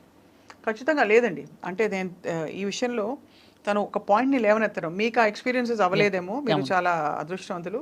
అలా అయిన వాళ్ళకి ఖచ్చితంగా ఎలా డీల్ చేయాలో అనేది తన స్టోరీ ఓపెన్ అప్ చేసి అలా చెయ్యడం తప్పన్నాను నేను. అది కరెక్ట్. ఏదైతే ఆమె చేసిందో అది చేయడం తప్పు. పోరాడు, నిన్ను నువ్వెందుకు కించిపెచ్చుకోవాలి, అర్థమైంది. అదే అంతే కదా. ఎందుకంటే తర్వాత బాధలు వాళ్ళకే కదా, కాబట్టి అది రైట్. గుడ్ ఆర్ బ్యాడ్ మనం తీసుకుంటాము. ఏముందండి, పండు ఉంది చెట్టునంటే రాయి ఇసరటందుకి, పండు లేని చెట్టుని ఎవ్వరు ఏమి కొట్టరు, పండుని దగ్గర రాళ్ళు అందరూ ఇసురుతుంటారు. బట్ దాన్ని ఏమిటంటే జాగ్రత్తగా మళ్ళీ ఆ పండు రాలిపోయినా చివరిస్తుంది, మళ్ళీ అన్నీ అవుతుంది, అన్నీ చేస్తుంది. కాకపోతే డిసిషన్ ఈజ్ రాంగ్ అంటాను అంతే. ఆమె ఒక ఎగ్జాంపుల్, నువ్వు చేసింది ఇలా జరుగుతుంది, ఇది తప్పు, ఇలా చెయ్యకూడదు, ఇలా బిహేవ్ చేస్తున్నారు అనేది అలా చెప్పుంటే ఇంకా చాలా దూరం వెళ్ళి ఉండేది అది. కానీ నీకు నువ్వుగా శిక్ష వేసుకున్నావు. అంటే అది చాలా మందికి తప్పుకి రైట్కి మధ్య ఉండే ఒక ఏమంటారు క్లారిటీ లేకపోవడం. అది బికాస్ చాలా మంది ఇరుక్కుపోతారండి ఆ సిచ్యువేషన్ లో. ఎలా బయటపడి చేసింది ఆమె. మీకు మోడలింగ్ కోసం వాళ్ళు తీసుకెళ్ళినప్పుడు మీరు ఎలా అయితే కార్ లో ఇరుక్కుపోయారు, ఇక్కడ పరిస్థితి ఒక సిచ్యువేషన్ క్రియేట్ అయ్యి ఇరుక్కుపోయిన వాళ్ళు చాలా మంది ఓపెన్గా చెప్తారు. ఒకసారి నాకు ఏమైందో తెలుసా, నేను చెన్నైలో షూటింగ్లో ఉన్నాను. 10 డేస్లో షెడ్యూల్ అయిపోతుంది అనుకునేది 13 డేస్ పెట్టింది, 3 డేస్ ఎక్స్ట్రా పెట్టింది. కొంచెం డిస్టర్బ్ అయ్యారు, లాంగ్ షెడ్యూల్ కదా. నాకు ఇంట్లో ఒక సర్వెంట్ ఉండేది, నాతో పాటు ఒక ఆమె వచ్చేది, ఒక ఆమె ఉండేది, ఇంట్లో ఉండిపోయేది. అమ్మ ఎవరో వస్తున్నారు, మీ ఫోటోలు అంట అవి అంటే నేను ఎప్పుడు మాట్లాడగలను, నైట్ ఈవినింగ్ వరకు స్ట్రైన్ అయ్యి వస్తాం, నైట్ పడుకునే ముందంటే చిరాకు కొట్టేది, అర్లీ మార్నింగ్ అంటే మేకప్ అది ఇది అంతా హడావుడి. ఇలా దాంతో అమ్మ వాళ్ళు ఈరోజు కూడా వచ్చారనేది, అరే మాట్లాడతానులే అనేదాన్ని. ఇలా అని చెప్పి ఫోటోలు కావాలటమ్మ, వాళ్ళు ఏదో సినిమా తీస్తున్నారంటే, నన్ను తెలుసు కదా, అప్పటికే నేను బాగా ఫేమస్ అయిపోయాను. ఫోటోలు అంటున్నారమ్మా అది ఇది అని అంటే, సరే నేను వస్తాను చూసుకుంటానులే అని అన్నా. వచ్చాను కదా, వచ్చిన తర్వాత ఒక అతను వచ్చాడు, అమ్మ మీ ఫోటోలు కావాలమ్మా అంటే, ఆల్బమ్ అది నాకేమీ లేదు బాబు ఆల్బమ్లు అవిని. రమ్మిశ్రీ ఎవరంటే చెప్తారు కదా, అంటే ఇప్పుడులాగా మనమేమి ఎక్కడ చర్చ చేస్తే దొరకవు కదా, ఎవరిని అడిగినా చెప్తారు రమ్మిశ్రీ ఎవరంటే. ఇప్పుడు నన్ను ఆల్బమ్ అది అడుగుతా అంటే, సరే ఫోటోలు ఉన్నాయిలే అని కొన్ని ఇచ్చా. పట్టుకెళ్ళిన తర్వాత వాళ్ళ అబ్బాయిని పంపించిందండి ఆవిడ. ఇప్పుడు ఆవిడ కూడా కళాకారిణి, కానీ ఆవిడ కళాకారిణి అనేది నాకు నిజంగానే తెలియదు. ఆ ఫోటోలు ఇచ్చి అంటే నాకు టైం దొరికినప్పుడల్లా అడుగుతూ ఉండేదాన్ని. సో ఆమె ఎప్పటికీ ఫొటోస్ ఇవ్వట్లేదు. రెండమ్మ తీసేసుకుందరు అంటే, గోల్డ్ స్పాట్ కంపెనీ ఉండేది, ఐడియా ఉందా అమీర్పేట దగ్గర? దాని ఆపోజిట్ గల్లీ. అంటే లైఫ్లో కొన్ని మనము ఫేస్ చేసి అవి మనకి ఎప్పటికీ మెమరీ. మీ రూపాన్ని నేను చూశాను, నాకు ఎప్పటికీ చనిపోయేంత వరకు మీరు ఎక్కడో అక్కడ టచ్ చేస్తూనే ఉంటారు ఇక్కడ. సో సరే ఏంటి ఇవిడి ఎవరిని పంపినా ఫోటోలు ఇవ్వట్లేదేంటి అని చెప్పి అటువైపే వెళ్తూ, మారెడ్డి గారు, నేను అప్పుడు రెంట్కు ఉండేదాన్ని స్వప్న అరోరా కాలనీలో. తర్వాత ఆయన దగ్గరే హౌస్ కొనేసుకున్నాను, ఇప్పుడు అమ్మేశాను కూడా అది. ఆయన, అమ్మ రా అమ్మ నేను అట్టే పోతున్నానులే, తీసుకెళ్తాను, ఆడపిల్లవి నువ్వు, నాకు డ్రైవింగ్ రాదు కదా, నాకు జన్ కారు ఉండేది కానీ డ్రైవింగ్ రాదు. వెళ్ళా, అయితే అక్కడ పెద్ద ఒక హంగామా ఉంది, డ్రింక్ చేసేవాళ్ళు తినేవాళ్ళు ఒక 6-7 మగవాళ్ళు వీళ్ళంతా. ఈ వాతావరణం నిజంగా నాకు తెలియదు. ఏంటమ్మా వీళ్ళు ఎలా తాగుతున్నారు, వీళ్ళు ఏంటి వీళ్ళు ఇదేంటి అలా అనుకున్నాను. సరే నా ఫొటోస్ ఇచ్చి వెళ్ళిపోతాను అన్నా. అంటే ఏమిటో కథ చెప్పింది, నా కూతురు అలాగైపోయింది, నేను అతనికి 2వ భార్య, అతను ఎవరో తెలియదు, నాకు ఏదో చెప్తుంది, నువ్వు హెల్ప్ చేయాలంటే ఏ విధంగా చేయాలి అన్నాను. అంటే అలా కదమ్మా నీ హెల్ప్ కావాలి తల్లి, నా కూతురు అనుకో నువ్వు అని. సరే నా ఫోటోలు ఇవ్వు, సరే నేను ఏదో ఒకటి చెప్తానులే అని అనుకొని వచ్చేసాను. అదే రోజు నైటు విపరీతమైన వర్షం, సినిమా సీన్ లాగే ఉంది. ఒక అబ్బాయి ఫుల్గా డ్రింక్ చేసి మా ఇంటి మెట్ల దగ్గరికి వచ్చాడు. ఎదురుగా ముస్లిమ్స్ ఉంటారు, అంటే ఆపోజిట్ హౌస్. నేను లేను, మా సర్వెంట్ తీసింది డోరు, మాకు గ్రిల్ ఉండేది ముందని. తీస్తే అబ్బాయి వచ్చి, అమ్మ నా రింగ్ పట్టుకొచ్చేసారు కదా ఇచ్చి అండి అన్నాడు. మీరు నేను తీసుకురావడం ఏంటి, మీరు ఇంకెవరైనా అనుకుంటున్నా, మీరు ఇందాక వచ్చారు కదా, అక్కడ అతను ఉన్నది కూడా మనం చూడలా, మీరు ఇందాక వచ్చారు కదా, నా రింగు అక్క తీసుకుంది మీకు ఇచ్చిందంట కదా, నాకు ఎందుకు ఇచ్చింది, ఎందుకు ఇచ్చిందో, మీ ఇంటికి వెళ్ళి తీసుకోమందని. అప్పుడు 9:30 ఎంత అవుతుంది వచ్చాడు నైట్, ఫుల్ డ్రింక్, వాళ్ళ ఇంటి దగ్గర నుంచే అక్కడ డ్రింక్ చేస్తున్నాడేమో వచ్చాడు. అప్పుడు చెప్పాను, మీరు అతను మనం చెప్పింది వినట్లా, చైర్లో వచ్చి లోపలికి వచ్చి కూర్చుండిపోయాడు. మా సర్వెంట్స్ కదా తీశారు డోరు, వచ్చి కూర్చున్నాడు. వెళ్ళమంటే వెళ్ళడే. మీరు నమ్మరండి, అక్కడ నా పేషెన్స్ ఎంత ఉందంటే, తల్లిలాగా ఒక మదర్ లాగా అతనికి, ఇంత అందంగా ఉన్నావు, ఇంత బాగున్నావు అమ్మ, ఇలా డ్రింక్ చేసి ఇలా రియల్లీ నేను తీసుకురాలేదు రింగు, చూడ ఆవిడే ఏదో చేసి ఉంటుంది, నా మీద పెట్టింది, నేను వచ్చాను. నాకు అంటే ఒక రీజను అర్థమైంది. ఆలోచించి నాకు ఎందుకు ఇచ్చి ఉంటుంది అంటావు, నాకెందుకు ఇస్తుంది ఆవిడ ఎవరో కూడా నాకు తెలియదు అసలు. వచ్చాను, ప్లీజ్ వెళ్ళిపో, టైం అవుతుంది, నేను ఏదైనా పోలీసులు పిలిచాను అనుకో నీ లైఫ్. అటు సింగపూర్ వెళ్దాం అనుకుంటున్నాడంట.